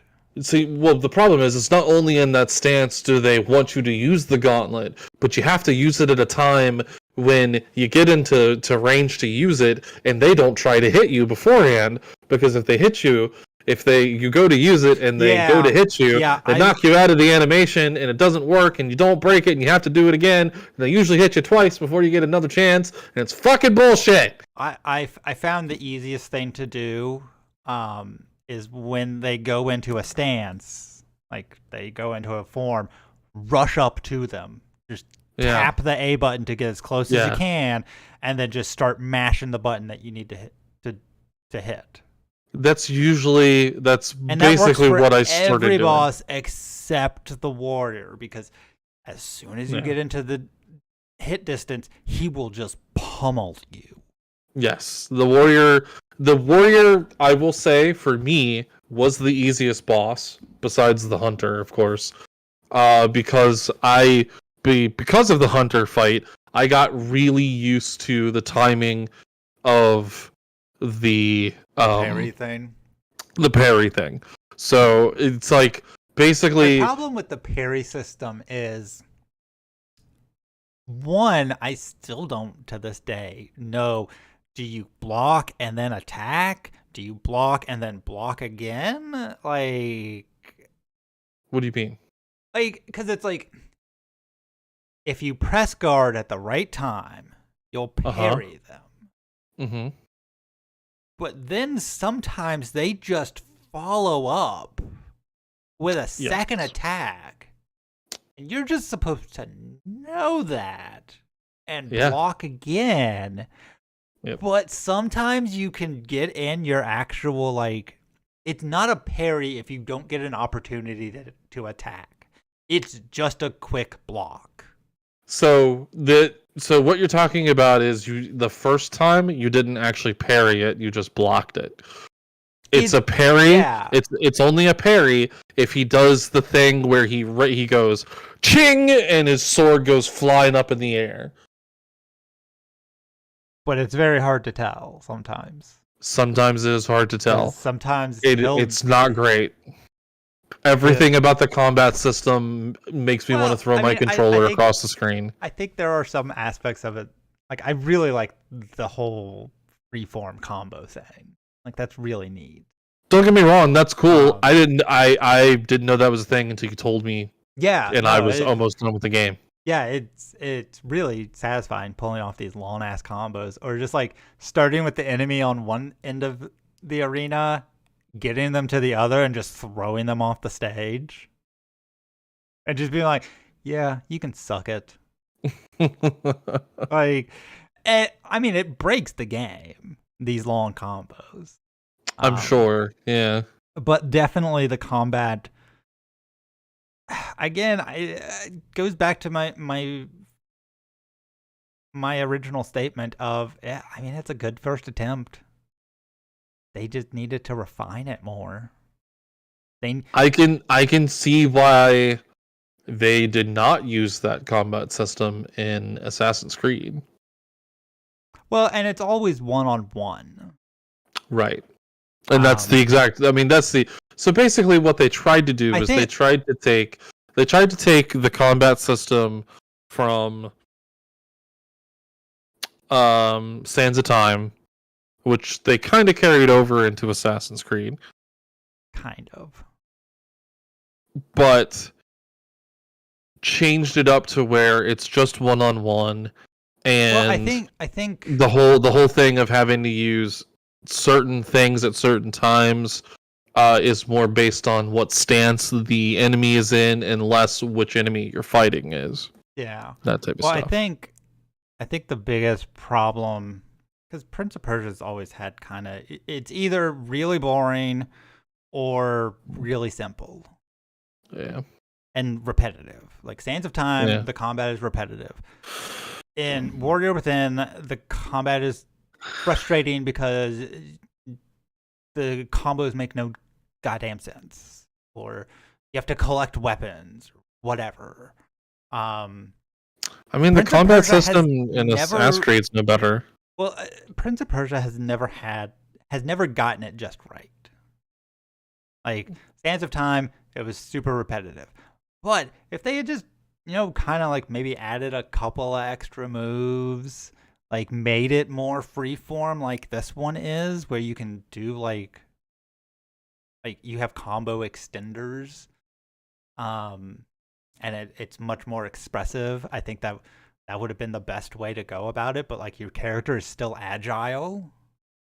Because like you said, it's like he's moving through quicksand. Mm-hmm. And like getting into range can be a pain in the ass. But like, I feel like if they had just had time to refine stuff, like the everything about this game would have been better. The platforming, the combat system, But I think with the combat system, they were trying to integrate the idea of movement more. Yeah, I think it was that. I think they were also really focused on like the idea of like when you go to something to where each combat is one-on-one, it feels like it has more weight to it. Like the combat has more like it's more drama, basically, more intense. And more intense. So I mean, I get that. And it seems like that was their intention was to have a more like traumatic experience when it comes to combat. It's just within that they really just like they just made it really frustrating, like the way, because and it could just be that because of the games of this time, everything being like based around like animations and like wanting to have like realistic looking like fluidity from you hitting the button to do the animation happens. the animation, that your character collides with the enemy or whatever, and however which way. Not having like the character like sliding across the area, the combat area to make the thing hit because you're at the very edge of it connecting or whatever. Yeah. And, that type of stuff can like break immersion when it comes to like combat. But yeah, I mean, just the combat in general in this game is by far the worst part, and I hated every instance of, and it was made worse. Like it would have been better if it wasn't the fact that you were basically fighting 4 different enemies 5 times each. I mean, really, all the enemies are exactly the same. Like, each one has like a slight difference. The only one that's really different is the warrior. Yeah. I mean, the concubine, the alchemist, the hunter are basically all the same. Basically all the same. And they're basically the same as the random enemies. Yeah, the random enemy that you can fight in the world sometimes. Yeah, and it's like it gets real boring. Yes. Like yes. They try to add stuff, but it just like I feel like if they had taken out QuickTime events altogether, like yeah, I mean I think that would have solved a large chunk of the combat's problems. No, because I think that's the most frustrating part is when you're doing attacks and they attack you and you just don't hit that trigger button just in time, and they get back a large chunk of health, and just like, come on. But like I said, I mean, once you learn the long combos, you can do like take half their health away. So, or maybe it would have been better if they had given the prince like a health bar and given you like a way to upgrade it, like in the previous game. I mean, I think I think going that route would have been way better. You would have been able to be like, oh, I'm almost dead. If they hit me again, it's gonna reset. Right, and it would have more of that like tension because you have like a physical manifestation of like how much damage shit they're doing. Yeah. Like or yeah. As it stands now, it's like every hit from every enemy is exactly the same. Well, see, every boss, every encounter, you can get hit like 3 times or something. Yeah. I think, and then you have to do a QuickTime event. Yeah. And like the only difference with the bosses is they have like special attacks that have QuickTime events, but those suck too. I never got any of those. Like I think I maybe got like 2 or 3 total out of all the times every boss did it. I maybe got 2 or 3 because it just QuickTime events suck. I did the fight against the concubine so many goddamn times. I remember her being really frustrated. Especially I like it when like the concubine can like invert your controls, and it's really it's kind of a neat idea. Thankfully, she doesn't invert your actual attack buttons, just your control stick. Yeah. But like, I mean, it's kind of cool, but they don't really utilize it much. Like, yeah, I mean, that was fine. It's just all the same. There's no stakes. There's every enemy is just as dangerous as every boss, and it's like, okay, whatever. You can literally beat all of the bosses. You can beat in like a couple of seconds if you do a long enough combo. Yeah. But also, if you get stuck by the wall, eventually they add like this little goo around the ring, the arena, that if they hit, they just like disappear. But if you hit, you get fucked. Like you got to do a QuickTime event. They'll do a special attack. Like everything gets flipped. Like, you can't do a long combo then, because then and your prince doesn't move fast enough to like fucking get away. And it's just like, oh my god, like a lot of potential in this, behind the idea of the combat system. But and this is really where I feel the game suffers the most. It was homogenized too much. It's just like every other game. They were like, we got to have QuickTime events. Why? Well, because the most popular games have QuickTime events. Look at Resident Evil. Look at God of War. Like, all of those games had QuickTime events. They sold like crazy. Not because of the QuickTime events. You know? Oh, we have to have a fast reset mechanic. Well, why? Well, because that's popular in shooters. It's like, it's got to be open world. Why? Well, because GTA and everything else is open world. And it's like, yeah, but it doesn't fit the game. Right. And this is not just a problem with this game. This is a problem with a lot of games during this time. Oh, absolutely. There were so many games that were open world that it's like what a really good example, Beyond Good and Evil, and we'll probably play this one.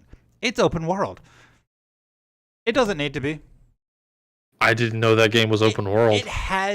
It has individual levels that you go through, but like it's got an overworld map where you can like ride around in your vehicle and like go and visit towns and like play some mini games. But like if you're just doing the story, it's just mission to mission to mission to mission. Like sometimes you'll go back to the bar, sometimes you'll go to the mechanic, and like it's pointless. It doesn't. That's awful. It doesn't really need it. No. But I'm really happy that games are starting to go back to like, yeah, it's a linear game. Yeah, sure, it's a short game, but like it's got a lot of replay value. Or, hey, it's a short game, but like not everyone has time to play 100+ hour game. Right. You know, sometimes you just want to play a game that takes like a weekend. You're like, hey, I got a long weekend. Give me a game. No? I mean, to be fair, this game is only like 10 hours long. I mean, yeah. 12 at most. 20 if you walk everywhere. Cannot believe that. That's amazing. I mean, I really like the achievements of trying to get from one area to another quickly enough.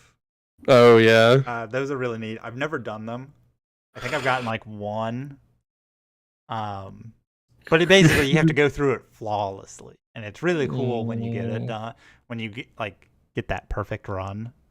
That's pretty cool. But yeah. All right.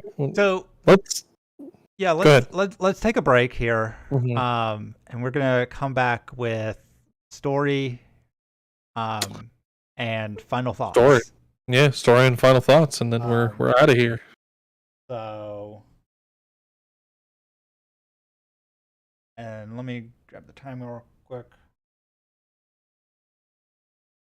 This game is very, very gameplay heavy.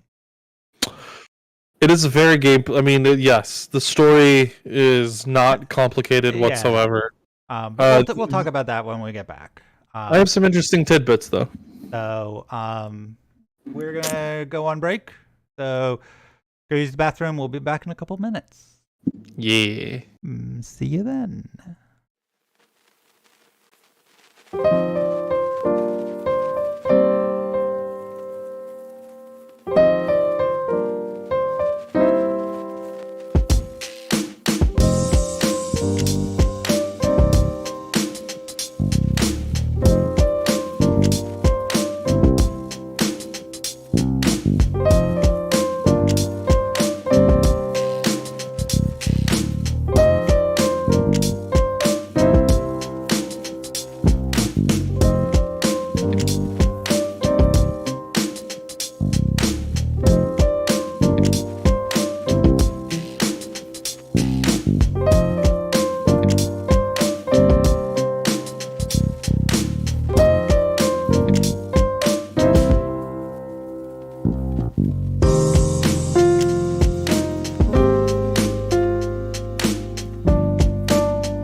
All the way, not all the way up, but back to where I we're have. back. Hey, what's up? Hopefully, I don't sound as loud this time. Yeah, we're still working on.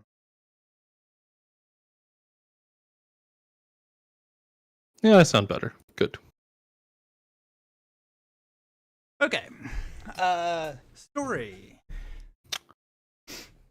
This is where I story is kind of what made me love this game.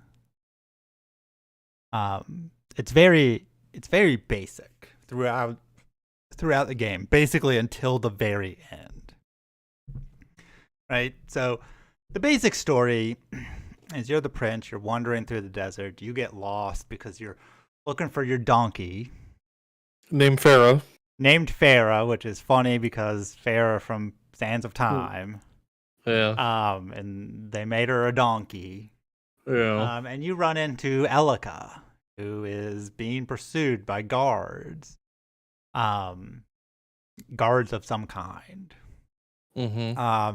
And you basically like, oh shit, I gotta go help this girl. So you kind of follow her around, and the prince doesn't actually have a name. He does not? He is always just referred to as the prince. They never say that in the game, though. Just kind of people just call him the prince. The prince never has a name. You also have no indication of whether he is from a royal family or not. There's some dialogue to indicate that he could be of royal descent. But the game also kind of implies that he is the prince of this place that you are at, or is going to be. Hey, my coffee mug. Mm-hmm.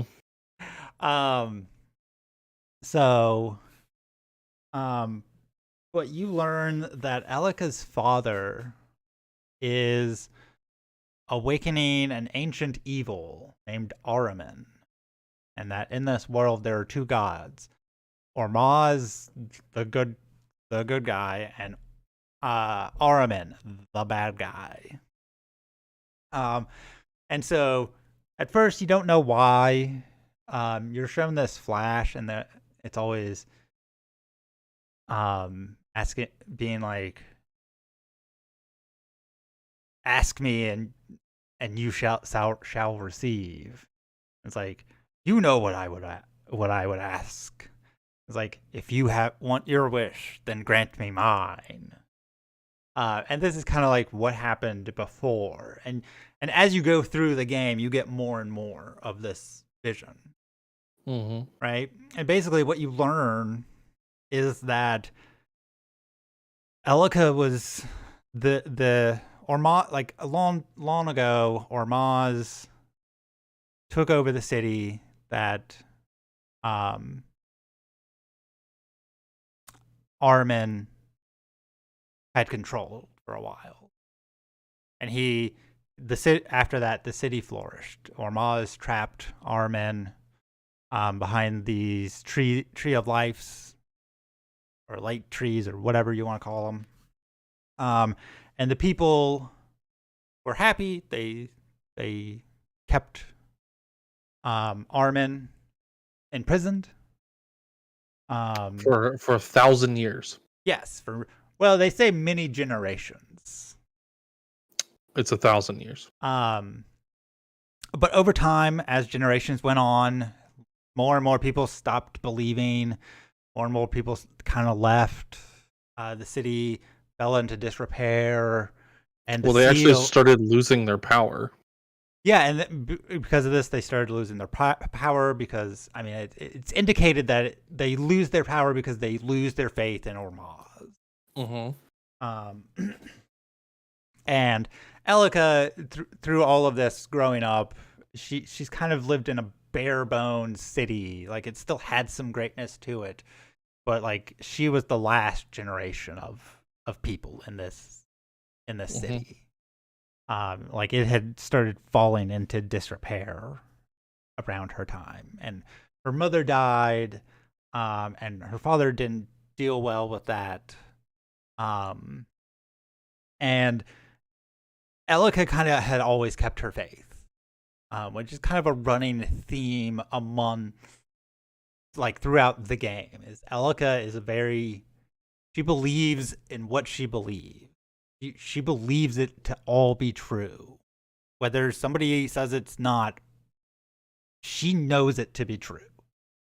And the seal holding Armin weakens, and she goes to investigate it, and she ends up dying somehow. They never really tell us how. It's indicated that she slipped off while trying to grab a ledge in the flashback. It made it seem like she was trying to start the process of trapping Armin again. Yeah, because Armin during this time had acquired 4 henchmen, basically. Right. People that had made deals with him for various reasons. The hunter, the concubine, the alchemist, and the warrior. These were all people of the city, but for various reasons, they made a deal with the metaphorical devil, and sold their souls. And because of that, the seals had started to weaken that held Armin. And she was investigating it. Something happened. She died somehow. And her father, grief-stricken, goes and breaks the seals, holding Armin, to free Armin so he can resurrect his daughter.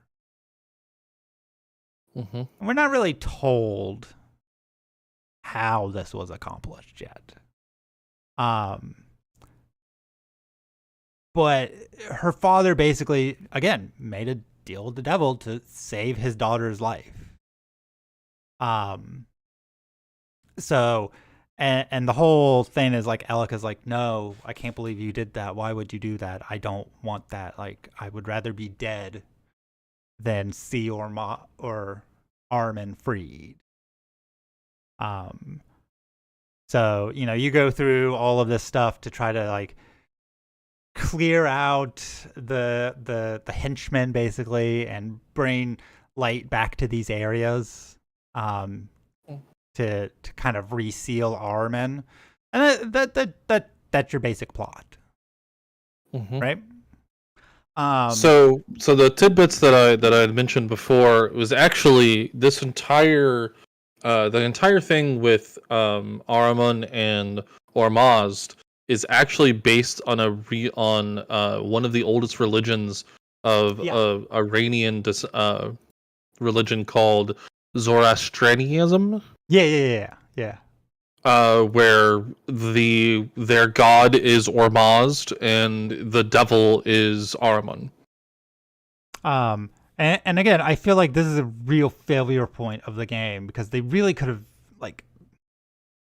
highlighted this stuff and all the little dialogues between the prince and Elika.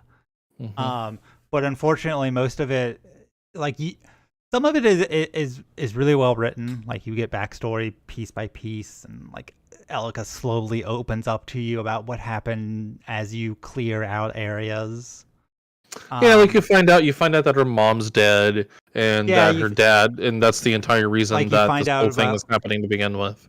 You find out what the city was like beforehand. People had started to leave, and the city just fell into disrepair, and then these guys came in and worked for Armin and just kind of started doing evil shit. Right. So, but they don't use it. They use the rest of the dialogue, because usually after you clear an area, you get a bit of dialogue between the prince and Elika. I hate the fact that you have to just sit there and keep mashing the talk to Elika button. Yeah, I don't know why they wouldn't just make it a cutscene. I mean, it's nice for when you're replaying it and you're like, I know all this. I don't need to. So yeah, but then you just make it to where you can skip the fucking cutscenes. Yeah. Anyway. And some of this can be told out of order. Like you can find out about her mother in any order, but like a lot of it. That is my biggest problem with the game. Is because it's all location based information, like because it's all location based conversations, you can what the game tries to do story wise, as well as what the game tries to do character wise, Hey, fails miserably because you especially the way that I played it, where I went left to right basically. yeah, I'm pretty sure you're supposed to kill the warrior second, because the conversations that he had between him and Elika again, when I was killing the warrior were like, it's like the conversations they had in the other two didn't even exist, yeah. because they were still like having like Well, because like you can do it in any order, and right, and it that's fucking garbage when it comes to trying to tell the story the way that they're doing it. yeah, it would have been because I mean that's basically the way Prince of Persia has always done their stories is that you have a linear progression of things, and as you go through, you get more and more little bits of story, you know. But Right. that type of game just it wasn't the popular game during that time. So a lot of game makers were like, no, we can't just make a linear game because it won't sell. Yeah. Or more likely, the publisher was like, no, you can't make a linear game because those don't sell as well. Prince of Persia: Sands of Time did not sell well. It is critically acclaimed. It is what we call a cult classic for a reason. But it's a commercial failure. Yes, it was a commercial failure. The fact that they made sequels is crazy. But of course, the sequels aren't. Warrior Within is terrible. I hear Two Thrones / Rival Swords is better, but Never played either one of them. oh, So okay, but what's cool about what is supposed to happen is through the conversations that they have, they start to get to know one another. yeah. So you have this character development. You also have this really interesting debate between them, where part of Elika's religion is this idea of destiny, of like, Well, and she is like just so adamant about her belief. right. Like it doesn't matter how cynical the prince is. She always knows that Ormaz is doing the right thing. Whether the prince is constantly being like, well, if he loves you guys so much, why isn't he intervening? Why isn't he helping everyone? Why isn't he helping trapping Armin again? Like, and she's just like, because Ormaz Right. and has me. So it's this really interesting conversation between destiny versus free will that basically comes to a head at the end of the game. Yes. And it also has this really interesting religious undertone, because there's always this idea that especially in Christianity, where it's this idea that Oh, hold on, you're breaking up a bit. oh yeah, I think we're having some internet issues because you were breaking up there a little bit too. Oh yeah, my streams dropped quite a bit. But basically, it's this idea that, especially in Christianity, that God has a plan, that these things are happening for a reason, and so on and so forth. Whereas the idea of free will and things like that have always been fundamentally, what's the word I'm looking for? Have been fundamentally like believed to be like a part of like the devil and evil and things like that, because free will means that you don't believe in the power of God and so on and so forth. Yeah. Um, Our free will basically kind of comes from the devil. right, Is and our that's very much from the devil. a fundamental thing of the religion that they're using for this And I think idea. it would have been really interesting if they had like delved more into that in the conversations they had. You know, like I think it's once again, it's the fact that this game came out in 2008. I think if this game came out in even 2018, 2019, they yeah. would have. I think it would be Yeah, something like to where, the characters would have been like, okay, these are clearly Middle Eastern people. right. They have their own customs. As the foreigner says in Futurama in the Genderbender episode, I'm not from here. I have my own customs. Right, yeah.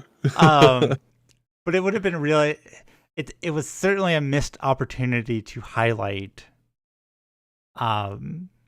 this past lost civilization, and I mean, for that matter, like the present. Yeah, I mean, You know, because they could have easily have made the prince like a more modern person right. from the Persian area.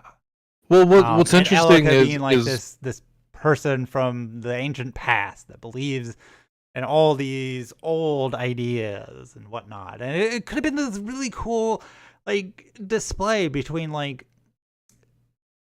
the evolution of religion in the area. absolutely, because this religion that they're basing these things off of, it's literally the foundation of the whole idea of good versus evil, good always triumphing over evil. Like that's the reason why Elika believes in destiny, believes that no matter what happens, Ormon's going to save, you know, Ormon's is going to prevent um Armon from, destroying the Their names world. are so similar. Yeah. Yeah. I I had to find think that I had to remember if I was saying the right one or that not. actually happens quite a bit in religions.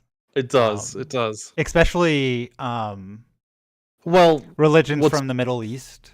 well, what's funny is neither one of those names are obviously neither one of those names are the original name for that particular deity. Right. That's basically just what the name has. It's like us saying God. It's become the common term. Like God has a name. Right. There are certain versions of Christianity that are like, oh, you can't say it. Like that's basically what Judaism is. Right. That is an aspect of Judaism. That is not what Judaism is, but it is an aspect. Like you don't say God's name. You just refer to them as God. Right. But like it would have been really interesting to see them use more cultural and religious stuff and really highlight the region more story-wise. Absolutely. They did a beautiful job with all of the buildings. Like, everything looks amazing. If not a little, I mean, everything was a little too big, in my opinion. It's very much an instance of like, it's an open world. I mean, there are distinct vista points that are easily missed. Oh, definitely. Definitely. And that's one of the reasons why I wanted to go through and get every orb, is because I wanted to see everything. Right. I wanted to see all the areas. I wanted to look around and see everything. And it would have been really interesting to know, like, are these building designs and stuff based off of anything from these cultures? Right. I mean, I played a game. It's like a 2D Prince of Persia game. It's on the Switch. Came out. It deals with Buddhism. Like it's an Indian story. Oh, I'm trying to think of the what- name. Shoot. It came out a couple years ago, maybe. And recently there was like a big update to it. what was the name? Raji? Oh, yeah. Is that Yeah. it? I think that's it. Yeah, Raji, an ancient epic. Yeah, Raji. Yeah. And it's what I would have liked to have seen this game do.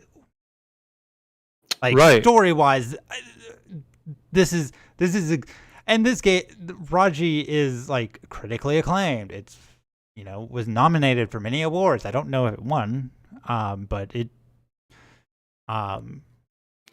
it highlights the architecture and the culture, and it would have been really cool to see that, because I feel Well, like what's funny is that game is actually made by Indian developers. yeah, well, and I feel like when we talk about Persia, it's always in regards to history, and like there are still people that are like, yeah, I'm Persian. Right. And I feel like they don't get enough attention. Oh, yeah. Like, Oh, yeah. there's not enough. Like, I feel like Prince of Persia would have been a great series to like highlight these people, like bring them to the forefront, shine a spotlight on them, however you want to say it. Well, yeah, I mean the whole idea of the Prince of Persia stuff to begin with, at least from my understanding, was like the whole Sands of Time thing. That's like an actual like mythological thing, from their like culture in general. Is like Maybe, the whole I don't know. I think. I mean, that's my understanding. I could be wrong about that. I never really looked into the background. I mean, during that time that I played it, I wasn't doing that kind of stuff, but now I am. So I'm sure if I like played it today, I'd be like, oh, what about this? Is this real? Is this based off anything? Like, are the Sands of Time like an actual thing? Like, but I mean, it's like I said, a very big missed opportunity. Again, going back to my first statement. Okay, so it's the whole idea of the Arabian Nights. It's the whole idea of the Arabian Nights stories. Now, how much of that is like, actual? Oh yeah, but it's part of their mythos, right? It's part of their culture. But yeah, I mean, the story is very basic, and like I said in the beginning, the dialogue between them is fine. Like the little funny quips that they have back and forth, like it's pretty fucking misogynistic sometimes, though. I mean, yeah, but Elika gives it right back, and like kind of calls it out and being like, "What the hell's wrong with you?" Sometimes, but man, sometimes not. She's a very sarcastic character. That's why I like her. Okay, so basically story wise, so you go through, you clear out all the areas, and there are 16 areas total. Yeah, plus each boss area. Yeah, there's kind of 4 main areas, but they're broken up into 4 subsections. So you go through, you finally defeat all of the little minions, and you go back and you find out Elika's father really did make a deal with the devil and sold his soul to Ahriman, and he is just like the people you have been fighting now. And they kind of hint that like some of these people regret their decisions. Some of these people do not regret, like the concubine does not regret her decision at all. Not at all. Warrior, however, is like, Seems to. dude, I fucked up. Well, apparently the warrior was. This is coming from the Wikipedia article, so I'm not entirely sure where they're getting this information. If it's something in game that I just missed, but apparently he was a king whose country was under siege and struggling for peace. He basically accepted Ahriman as like a last resort to keep his people from dying. Yeah. But when in doing so, his citizens realized that he was corrupted and basically kicked him out. Yeah. Like he talks about how he served his people and did what he had to, but he kind of regrets it. But you have this big confrontation with Elika's father, and basically he frees Ahriman, and you actually do this really cool like little platforming section where you are looking through the eyes of Ahriman. I did not enjoy that. I mean, okay, so the thing that really makes that part easier is using the little like guide, like because Elika will guide you through if you use the Y button to be like, because there's a whole thing of like you can set a destination and she'll guide you to it. Oh yeah. So if you use that, like every time you get to a little stopping point where you gotta like wait, you hit that and be like, oh, okay, I gotta go that way. Yeah. But I mean, it's pretty simple. Again, if you mess it up, no real consequences. But you go through, you link. You're kind of like linking all these 4 areas back to this temple, so that they can like feed their energy into the temple. And seal Ahriman back, and you go through this section where you're seeing through Ahriman's eyes, and you're still having to platform. And it was really neat at the time. Like a game hadn't really done that. Oh yeah, I mean it basically it becomes like when it kind of turns into a 2D side scroller. Yes, it's like when when Nier Automata like does that thing where it pulls the camera out and you have to do the platforming. It's very much that. Yeah, it was like it was doing the cool Nier stuff before Nier. Yeah. But you go through, you basically imprison Ahriman again. Mm-hmm. But in doing so, Elika ends her life. Yeah, she has. Well, she gives back the spark that was required. Yes. For her to come to life to begin with. Yes. She basically, Ahriman had resurrected her by basically putting this, or not, yeah, no, Ahriman. Mm-hmm. Ahriman had resurrected her by basically putting part of Ormaz into her. And so she had to release that last bit that she had within her through collecting all these light seeds. To finally seal back, thus ending her life. And the credits start rolling. The prince picks up Elika. You carry her out of the temple. And during this time, it's really cool. The credits are rolling. I thought that was really, really cool. I was blown away by that. I've never seen a game do that before. Well, this was one of the first games to ever do something different like that. That was really cool. Because like games have done credits before. Like Ocarina of Time had its like, oh, here's all you get to see the people that you met along the way, and they're all happy and celebrating the defeat and the hero's victory. Right. And I've always enjoyed those credits, but this was like, no, you're still playing the game. Yeah, I've never seen credits roll, but you're still playing the game. That's really cool. You're carrying Elika out of the temple, and you lay her on this slab.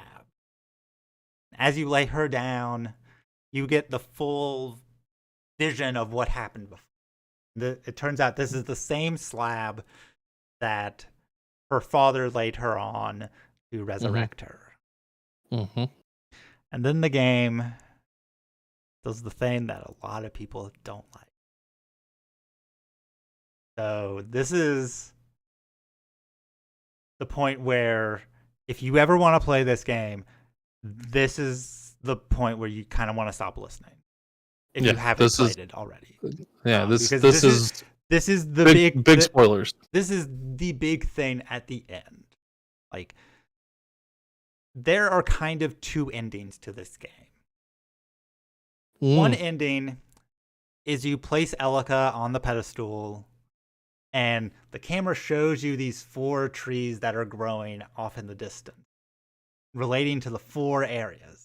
So those areas are giving life force or whatever to the trees that are then feeding that into the temple, thus trapping Ahriman.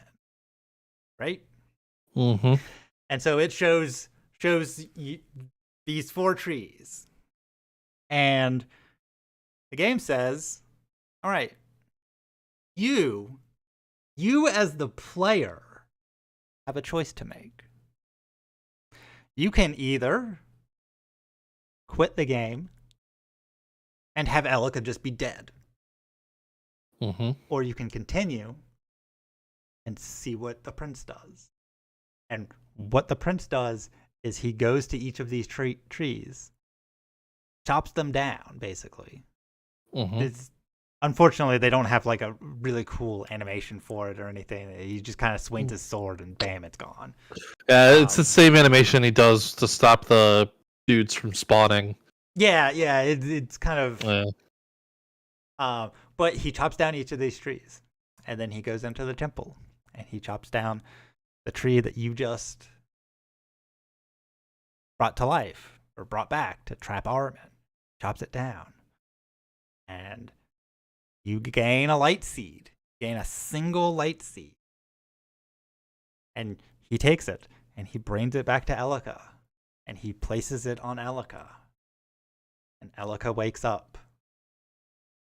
And the final word said in the game, like, other than narration, which is also done by Elika, why?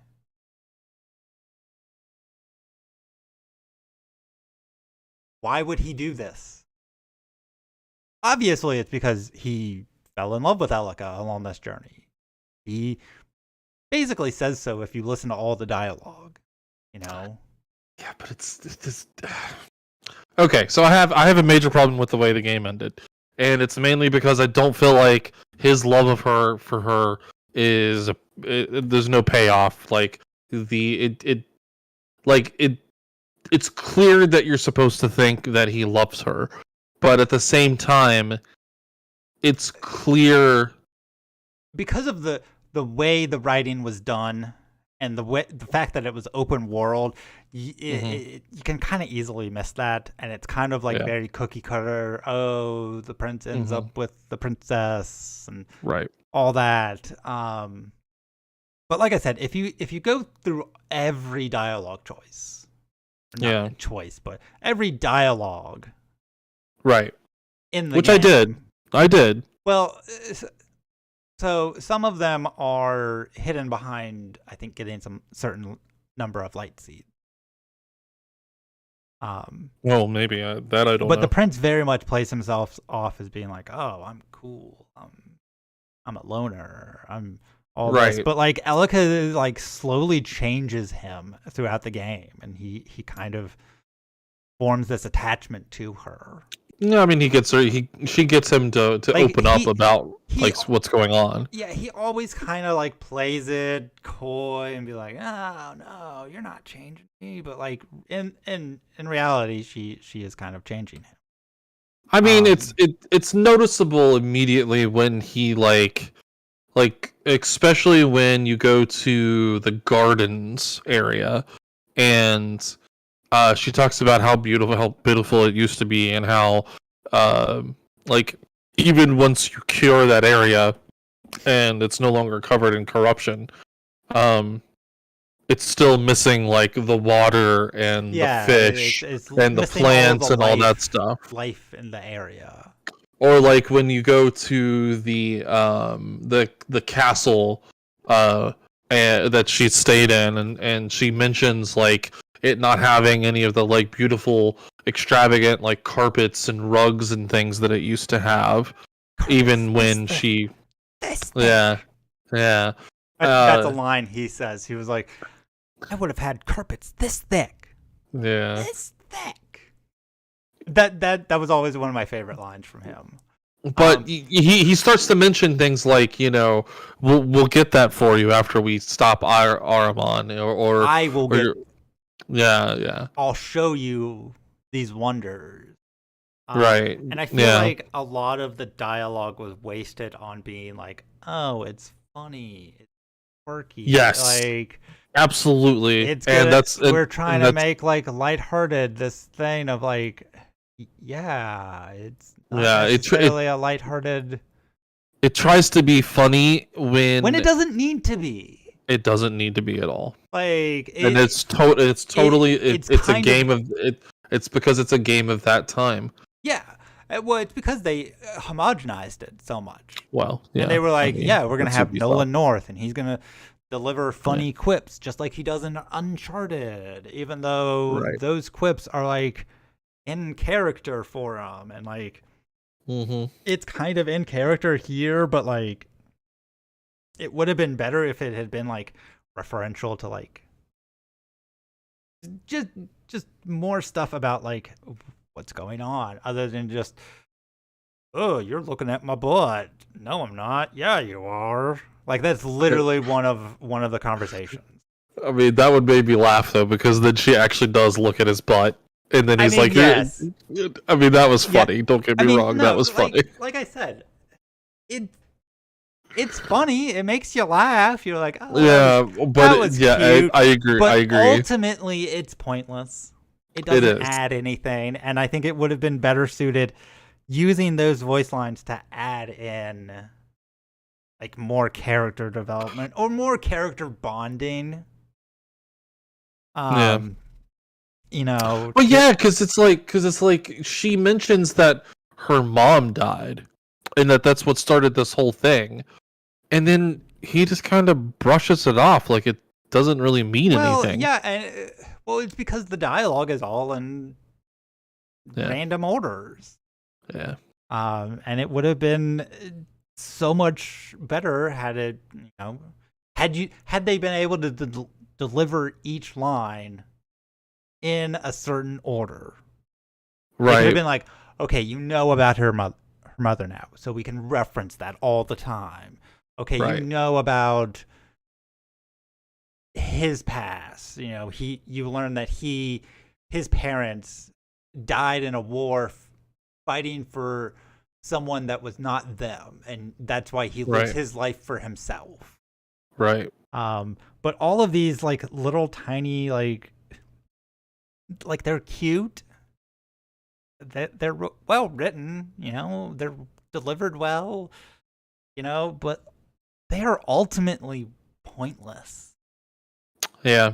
It doesn't add anything to the story. Yeah, it makes you chuckle, but like, I'd much rather have more plot and character development and bonding between the two characters, Yeah. And I feel like it's because of these throwaway lines that the ending is not as impactful. It's not at all, and I was real mad that that's the way this game ended. A lot of people are, but here's the thing. I love the idea that the prince basically in that moment became just like her father. Yeah.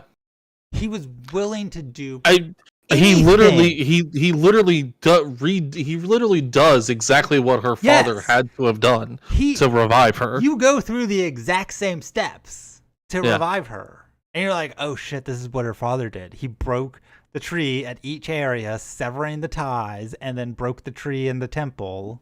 And when he broke the tree in the temple, that's when the game starts. Yep. And so you actually see that in the game.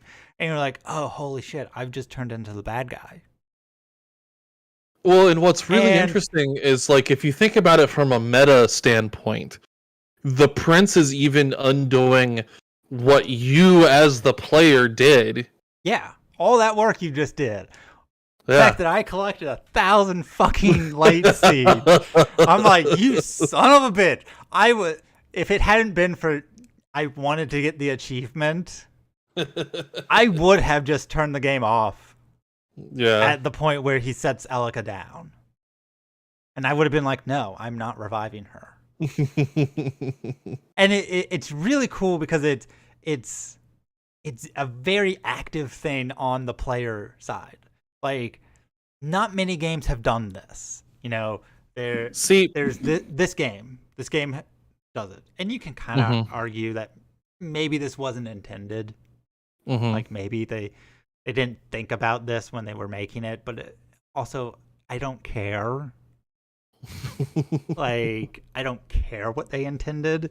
This is how I'm interpreting it. Everyone is allowed to have their own interpretation of art. That's the great thing about art, you know?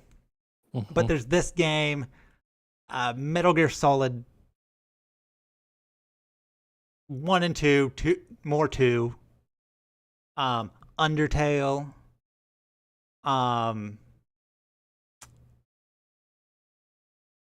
little bit of a spoiler for a game we're currently playing. Chrono Cross kind of deals with this, but it doesn't. You kind of have to figure it out with Chrono Cross. Yeah. That it's saying, like, sometimes it's better to just turn the game off. I mean, hell, even getting over it with Bennett Foddy. All right. Is like, you know what? It's okay. If you're getting angry, just step away from the game. Yeah. I'll still be here when you come back. Like not many games. It's super meta of a game to do this, to ask the player, all right, are you going to keep playing? Because if you do, shit might go south. So, I'm curious. Do you think the ending... So clearly the ending would have had a bigger impact if the story... The way the story was told was better, obviously. Yeah. But do you think the ending would have a bigger impact if you were given, like you were fundamentally, like, given the choice? Like, almost like a you know, I think you were this given the or choice. this. Are you saying more obvious? Right. It was more. Like, it was like more Mass obvious. Effect, where you have to pick one or the other. Right. Okay. That's I think immediately what comes to mind. I think it would have been less impactful. Oh, you think so? Yes, because inherently a player is going to if you give the player more gameplay, they are going to go through that gameplay. And it's the actual act of turning the game off and ending the story. Like, when does a story end? Does the story end because you stopped reading or watching or playing it? Or does the story still go on without you? See, You know, this is when I would say, see, my feeling, and the reason why I really did not like the end of this game was that I felt like I wasn't given a choice because I was. But they rolled the credits indicating end of game. But there was still more game to be played. Yeah, but the game said, yeah, there's more, but you're not gonna like it. He's going to do a real stupid thing. And you're going to be mad about it the whole time. The whole time, every time I do play this game, I always think, oh my, what are you doing? You're so stupid. Stop. No, this is not what she wants. She did what she wanted. This is going to, like, this is undoing everything that you have that she worked so hard to do. Okay, And, like, so this is not respecting her beliefs, or it's a super selfish move. But the game asks you, the player, are you going to be just as selfish and keep playing the game because there's more game? are we going to talk about what happens in the epilogue? Kind of. The stream dropped a bit. I see that, yeah. Yeah, it dropped hard. I'm at 0. Oh, it's coming back. It's coming back. We're at yellow. Yeah, there we go. We're at green now. Must be either YouTube or... Nope. We're back down. I think our internet's doing something because our Discord call is cutting out too. Let's see what's. I mean, so, I have a live recording of this. Yeah. So I mean, if nothing else, they'll just. If anything, I can just upload this, and it'll at least have my audio clear. Yeah. And you'll be a little robot-y from time to time. Ask the very important question: are you going to be just as selfish as the prince? And are you going to play the game just because there's more? I think as a video game player, as a person that is playing the game, even though there was... I'm just going to close the video now because it's just dying. Even though there was a... credits rolling, I still felt like, because there was more to play, that I needed to keep going. And because of that, I also felt like I didn't have any actual say in how the game ended. But you absolutely, we fundamentally disagree on this. And I understand your reasoning for saying that I could have just turned the game off. Yeah. But especially with how games are today, so many games will just be like, yeah, no, now you can just kind of go around, do whatever you want. Like, it would have been sure. Sure. I kind of want to go back to and replay the ending to see, like, can I actually go to, like, the other... Obviously, I can't, like, go through every area, right? Because Alec is dead, and you need her powers. Hell, to get to most of the areas, you need her power to double jump across the big gap. I think that's the reason why they have that, is so that you can't go back through them. Yeah. During that period. So maybe you're just stuck there. So, yeah, you can keep playing the game. We put you here. You can, like I said, keep playing the game. There's not really anything you can do other than the terrible decision that he's about to make. And it's pretty obvious when they zoom in on the trees. And because right before you get to the first little platforming section, like, it's a very tiny platforming section. Like, you maybe do like 2 or 3 actions. Right. As soon as you approach it, you start to hear Armin whispering in your ear.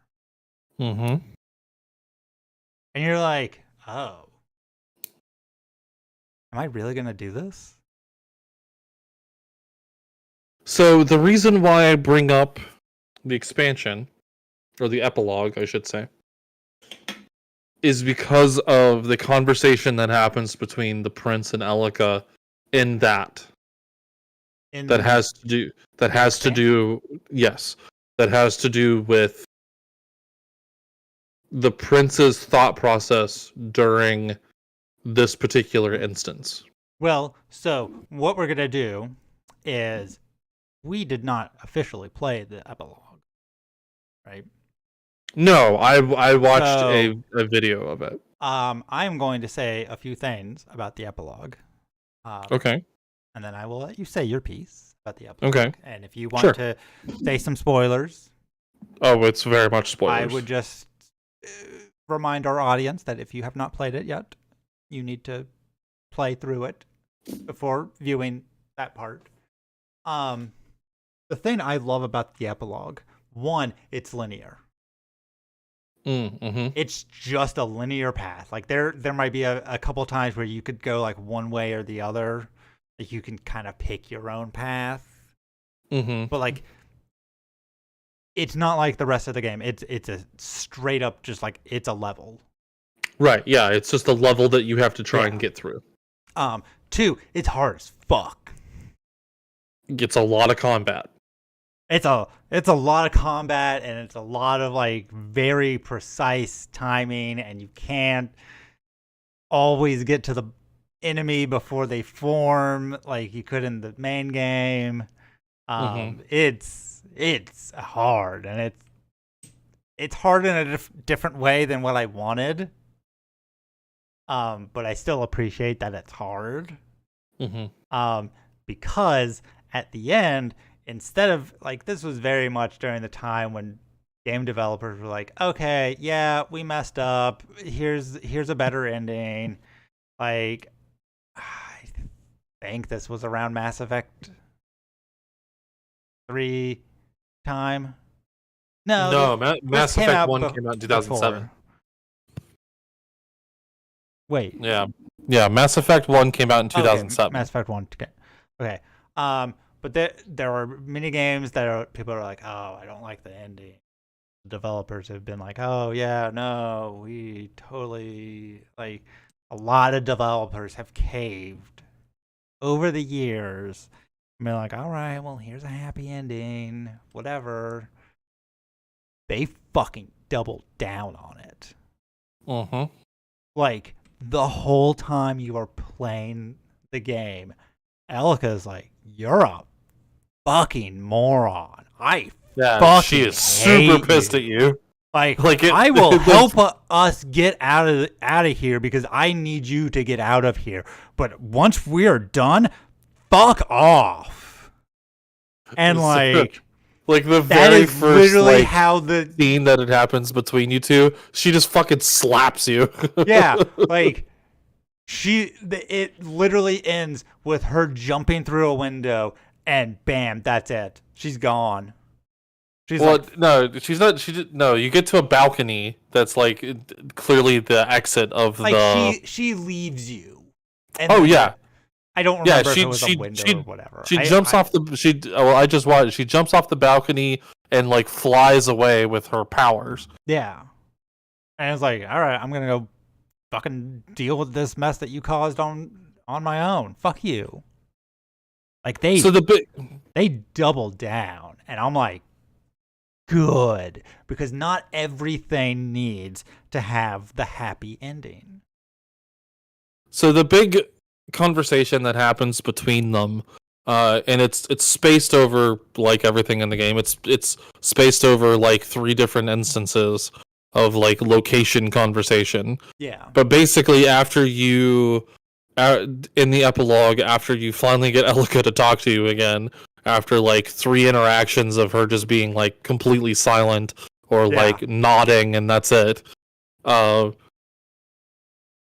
you basically, she's like, why did she, like, basically asks you why you did it, and the prince says that Ahriman was like basically that Ahriman wanted her to die because her dying would make it to where he could get out. And I'm curious if you think that is Ahriman twisting the truth in his head, or if that's actually true. I think it's Ahriman twisting the truth. Because if so, because you can actually hear that dialogue. Right. Yeah. I mean, Ahriman talks to you as you're chopping down the trees, and as you chop down more, it becomes clearer. Like it repeats. Yeah, but it's like right? it's just like the same like it's the same dialogue that he has said to you like when you're fighting the concubine, which is basically like, you know, give you know, what do you want? We'll give it to you kind of thing. Yeah. But I mean, he still mentions like the light is dying. Right. I will Yeah, it's still be free.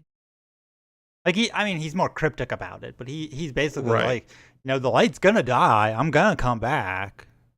Like, you can get what you want and like just let me out early, or you can just live with this and like I'll get out later. But Right. either way, I'm getting out. So yeah, so there's like this whole idea that the prince believes um that he needed to save her, like he needed to revive her because she is like the physical manifestation of Ormazd. Well, yeah, Like because he Armin, to bring her back, basically trapped. I mean, right. this is what I So think happened. I think that well, so there's this 1 second. There's this conversation that they have where where he's like basically like he's basically telling her you clearly have the power to stop Ahriman, because if you didn't, why would he still be chasing you? Why wouldn't he just be like, well, I'm free, fuck you bitches later, and just like leave you alone?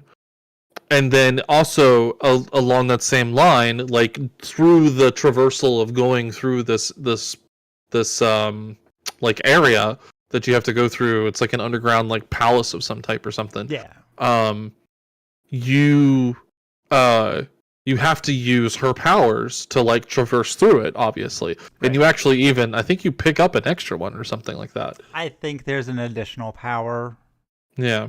like a new plate or some. They do something in it. Right. So there's this whole idea that he's like, if you know, she keeps talking about like the temple is gone, therefore Ormaz's power is gone, and the prince is like, well, bitch, how the fuck are we like traversing this area if his power is gone? You clearly still have your power. Like, there's clearly something inside She of you. clearly has the power of Ormaz. Right. And it's like this it reminded me of like trying to talk to somebody when they're like so down on themselves, like no matter what you say, they're just like everything's fucked, it's over, eject, game over, man, game over, you know, when it's like the proof is there that it's like you have the ability to fight back, you have the ability to stop what's happening clearly. Otherwise, why would, you know, Armand still be, you know, chasing you?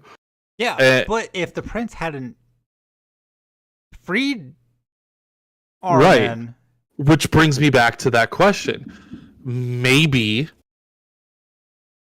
I think he was just what lying because I mean, he clearly just gives people what they want in order okay. to get what he wants. True. I mean, yes, that's very much the prototypical like devil entity. Well, and I really wish the game had explored the religious aspects of this A thousand more, times. because Yes. it would have been really interesting to be like, oh, this is like God versus Satan. Like, 100%. how similar are these two? Like, Right. is Ahriman just the incarnation of evil, or is he like the Christian devil, where certain sects believe that he is just a fallen angel? He was just jealous of human, couldn't contain that jealousy. Well, isn't there like a certain sect that also believes that he was just like the brother of God or something like that? And No, no, no, no. So I thought that God made the universe. TLDR, God made the universe. Then he made a bunch of kids that were all the angels. Oh, right, and that's for the And devil. then Okay, Lucifer was like, "Hey, you're making this new race of people, and like, not cool. Why are you giving them better stuff than us? Like, why do we have to serve you, but they can kind of like do whatever they want? right. And he rebelled. I don't remember the exact order, but like he rebelled, and like God Well, was yeah, like, all right, yeah, fuck off, go guard hell. right, right. And that's his that's his Penance. punishment. Yeah. So, and you know, the religion has twisted it over the years to be like, oh yeah, he's just pure evil. But you know, in more recent years, people are like, yeah, but the devil actually has like a more interesting backstory than that. Yeah. So, but it's very much like he would give people what they wanted in order to get what he wanted, which was kind of the freedom to do whatever he wanted. And I mean, in the end, the devil did kind of get that. He gets to do whatever he wants down in hell. He can Very tempt much so. humans and, you know, sway them, and you know, the whole Adam and Eve thing, like, you know, he tempted Eve and original sin and all that. Like, how similar it is, this Armin and Ormaz thing, to that? Like, is it like Ormaz good, Armin bad? Or is it like, okay, Armin, like, the game kind of hints at this with like the warrior and the Mm-hmm. concubine, but it's like they don't delve into it enough. Like, I need more context for like, who are these gods? Why are they fighting? What makes them diametrically opposed? Like, you know, is Ormaz the creator of the universe, and then he made Ahriman and something happened, or is it one of those things where it's like, did these two just were these the two things that just started the universe? Like, the universe was created or whatever, and they were just there, Right. you know? Well, what's so and what's really messed up is like, so the what the hell is the name of the race? The aura, the race, Yeah. like the race of people or whatever that she's a part of. Yeah. Like Ormaz, they're like specifically chosen by Ormaz Yeah, to they're like spiritually bound to him. to guard Ahriman. Like, it's their entire point. But like, is that fair? Yeah, I mean, you know, that plays into the same idea of like, you it's know, also like, if the person is okay with it and it's not really hurting them, like, but in this case, it's like Elika died for her beliefs, and it's like, right. if you can bring back that person because their belief caused them to end their lives in one way or another, like, is that a fair thing for you to be able to do? See, I Like, fully or expected them. should you be like, I respect your religion, I respect your beliefs, you died for what you believed in, and I will not bring you back to life because, you know. Yeah. You know, it's really interesting, and this was, for me, this was the first game that I played that was like, yeah, I mean, it's not really a great ending. Like, No, it's a terrible ending, and but like, it's not terrible in that, like, it doesn't, like, a lot of the things that people praise Shadow of the Colossus, for example, or Nier. Oh no for. no no no! I didn't mean terrible as in like it's a bad end. It's like Oh the yeah. No, that's what I right. mean. Like it's a terrible ending in that like it doesn't end with your happily ever after. But Right. that doesn't always happen, and like there are tons of stories where it's like, yeah, no, like the bad guy kind of wins. Like Yeah. Yeah. the world's just as fucked as when we started, just fucked in a different way. I think it's really interesting that even the epilogue, which came out 2 months, well, yeah, 2 months after they finished making and released the original game, Yeah. the epilogue doesn't. So the epilogue just basically continues like the conversation of destiny versus free will and so Yeah. on and so forth, like the It same. doesn't resolve anything. Yeah, it doesn't resolve anything, and even more so, it fractures what was left even more Yeah. because No, it now makes you the have ending her even just straight up leaving him. Yeah, it makes the ending even worse because at least like you could be like, okay, well they reconcile and like they go on and they like continue to fight this evil and they start a new dynasty of like, people trying to keep Armin trapped and all this stuff. But the epilogue just comes out and is like, nah, she just leaves. She's like, I hate you. Also, Get the fuck out of my life. fully expected, like, when she gave her life to trap Araman, if that was actually what would have happened. Because I still am kind of the feeling that the prince is correct, but I don't know. I fully expected Ormaz to, like, ascend her to whatever, But that's not what he does. Clearly not. Ormaz doesn't intervene like that. Well, But again, it would have been like they hint at that, and she says that a lot, but they don't really ever explain it.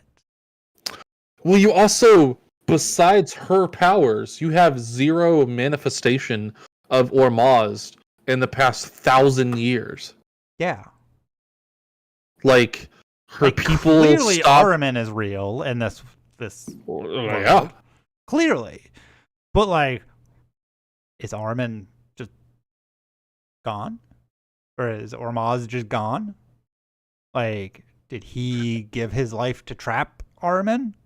Well, see, and that goes back into this whole cycle of good versus evil, and like how it's always like a pendulum where good's on top for a period, and then evil's on top for a period, and then good goes back on top, and so on and so forth. So it's almost like this entire game takes place in a point when, after you had Ormaz trapping Ahriman in this thing, and you had this, however long of like flourishing and everything for this race of people, that it's swung back in the other direction, and now you have this like however long darkness across the world type of thing. It would have been nice if the game had given context to that and been like, yes, they have this ebb and flow.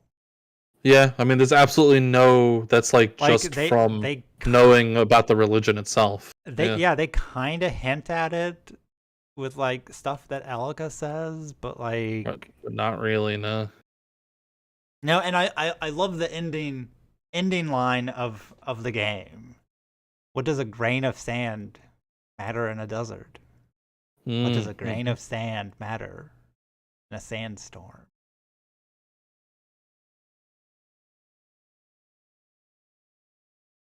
She saw her life as expendable. He did not. Yeah. Who's right?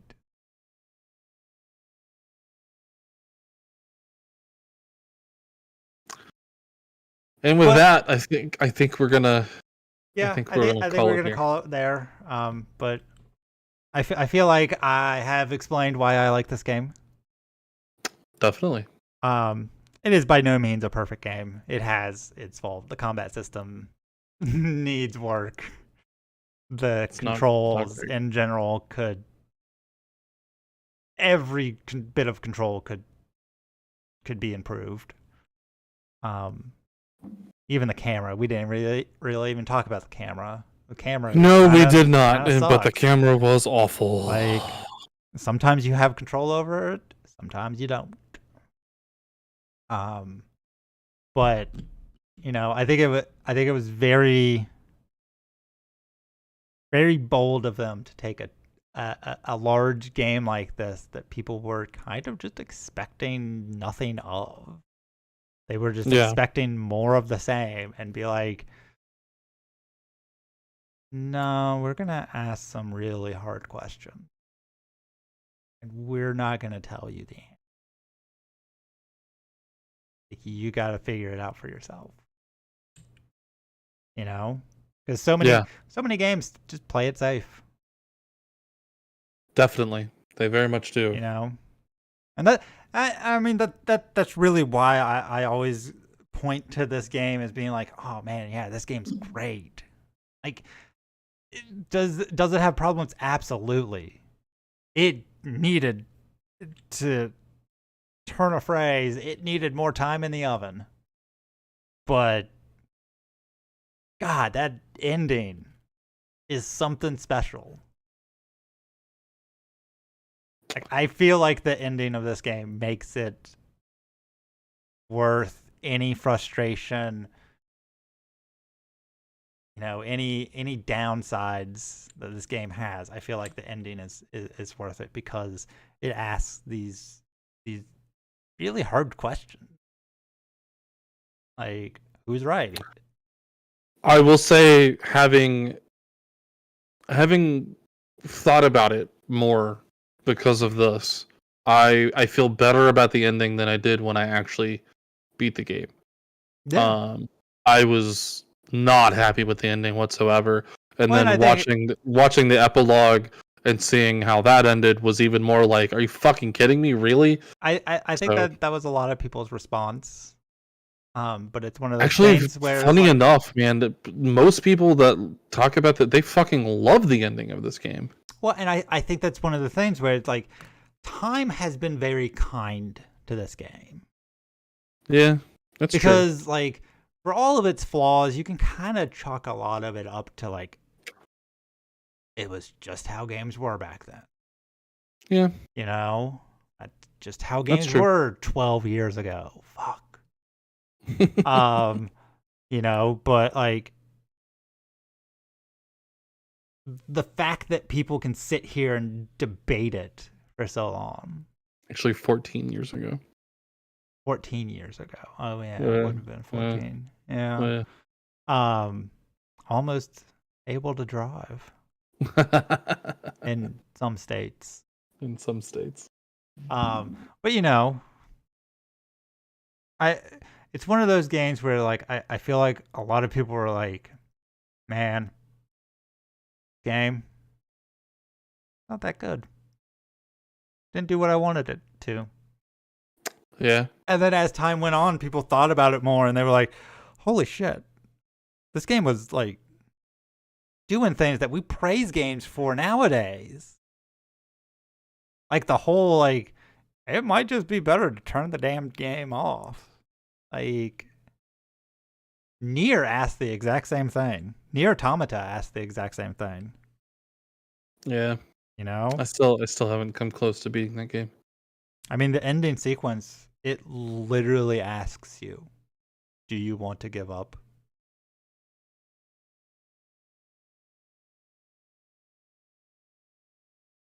Like, and the final bit of gameplay that it asks you to do, it's like, spoilers for Nier Automata, by the way. It asks you, hey, you got two choices. You can give up, or you can ask someone for help. And that's fucking huge. I mean, it's the same thing Dark Souls does. Well, yeah. You know, yeah. Dark Souls is like, hey, if you don't ask for help, you're gonna end up like Knights of Lair. Like, not to spoil what happens to Knights of Lair, but like, if you don't summon people and ask for help, you're gonna end up like Knights of Lair. Like, there's a reason that game is very difficult to get through on your own. So, but yeah, any final thoughts? Final thoughts. I'm Overall rating of the game. I already gave mine. I'm like, it's a good starting point. Good jumping off point. Like, it's C, it's maybe probably, low B. It's probably like a C for me in general, and that's maybe that should be our thing. When we grade games, we actually give it like a school grade. Like C plus, B minus. Definitely at most a C plus for me, and that's because there were instances where like the traversal really felt great. But yeah. But there was also just as many frustrating parts. Just so many frustrating parts, so much repetition. Well, and it's really a game where the more you play it, the more you realize, like, I don't need to do the parry stuff. It doesn't matter. Yeah. I just need to get this one combo off, and then I'm done. Yeah, and I mean, the combat system really just left a real sour taste in my mouth. Yeah, I mean, like I said, this is like my 4th or 5th time playing it. Mm-hmm. So, like, I have a lot of it figured out. Like, I'm like there are whole sections where I just hold the I do this number. You just don't even, yeah. I just got one hand. I'm just like X, square. Depending on the controller, A, B.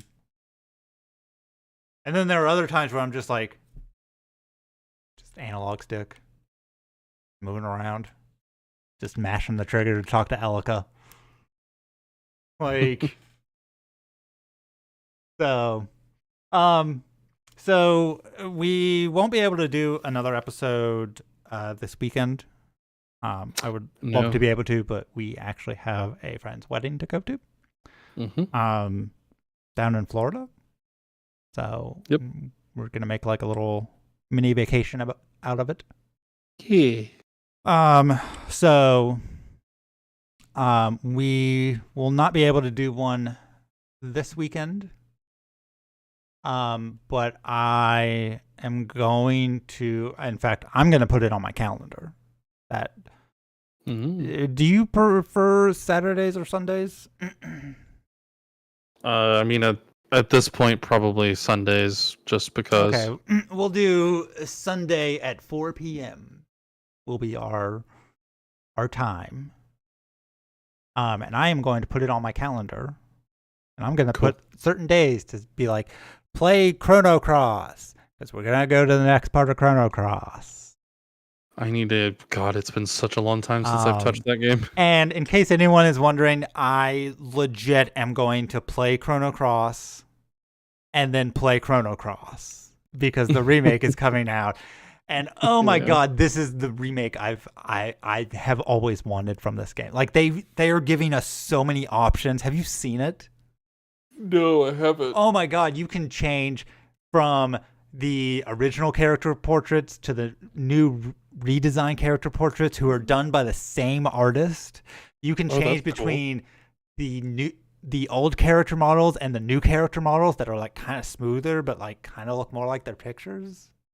Damn. You can like toggle like old school graphics versus the new graphics, and like you can turn. It seems like you're going to be able to turn this all on and off independently. Like they're doing a new version of the soundtrack, and you can choose between the two soundtracks.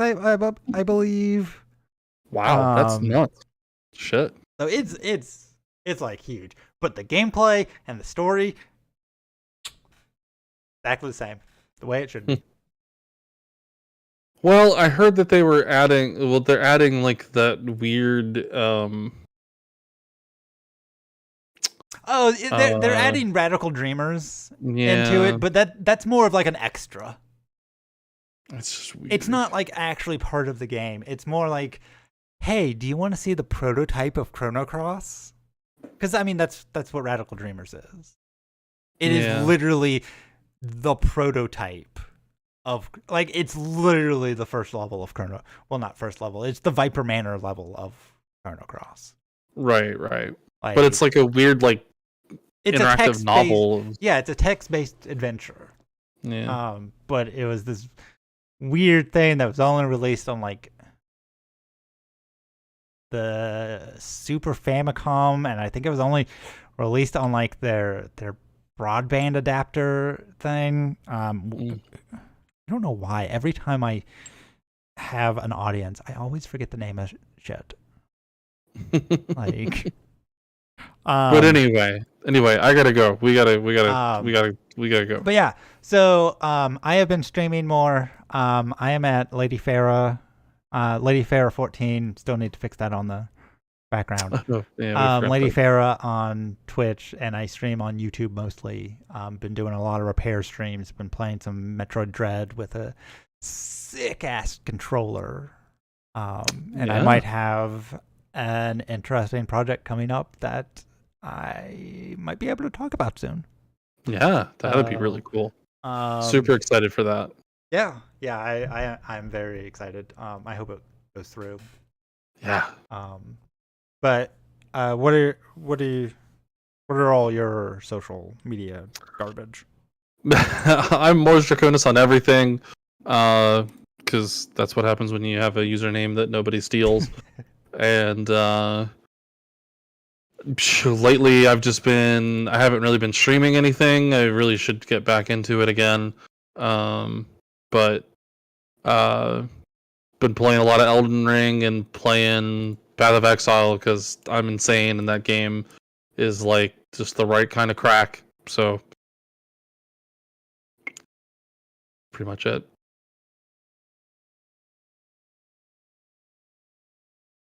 Okay. So like I said, we will be back not this next Sunday, but the Sunday after. Yes. So that'd be the what is that? The 27th. Yes. I always have to remember that my calendar starts on Monday. And I am going like a sane to person. I'm going to try extra hard to turn these into actual audio podcasts instead of being lazy and not doing them. Yeah, we're trying our best to make this an actual It has thing. been a rough 2 months. Yeah, it's been a very rough time for us. But anyway, that concludes episode 3. So I hope you guys enjoyed. I hope if you're watching this later, you have enjoyed the game. If you have any comments, tell us your thoughts on the game. Yeah, if you have please. any thoughts, if you disagree or agree with us, let us know in the comments. You can tweet at us, whatever. You can join our Discord. All these links are in the description of the video. Yes. So feel free to join. Feel free to come in, discuss, whatever. We will be responding. So, All right. Well, I hope you guys have a good rest of whatever you have left of your day. And we will talk to you next time. Yep. Bye, guys. Bye.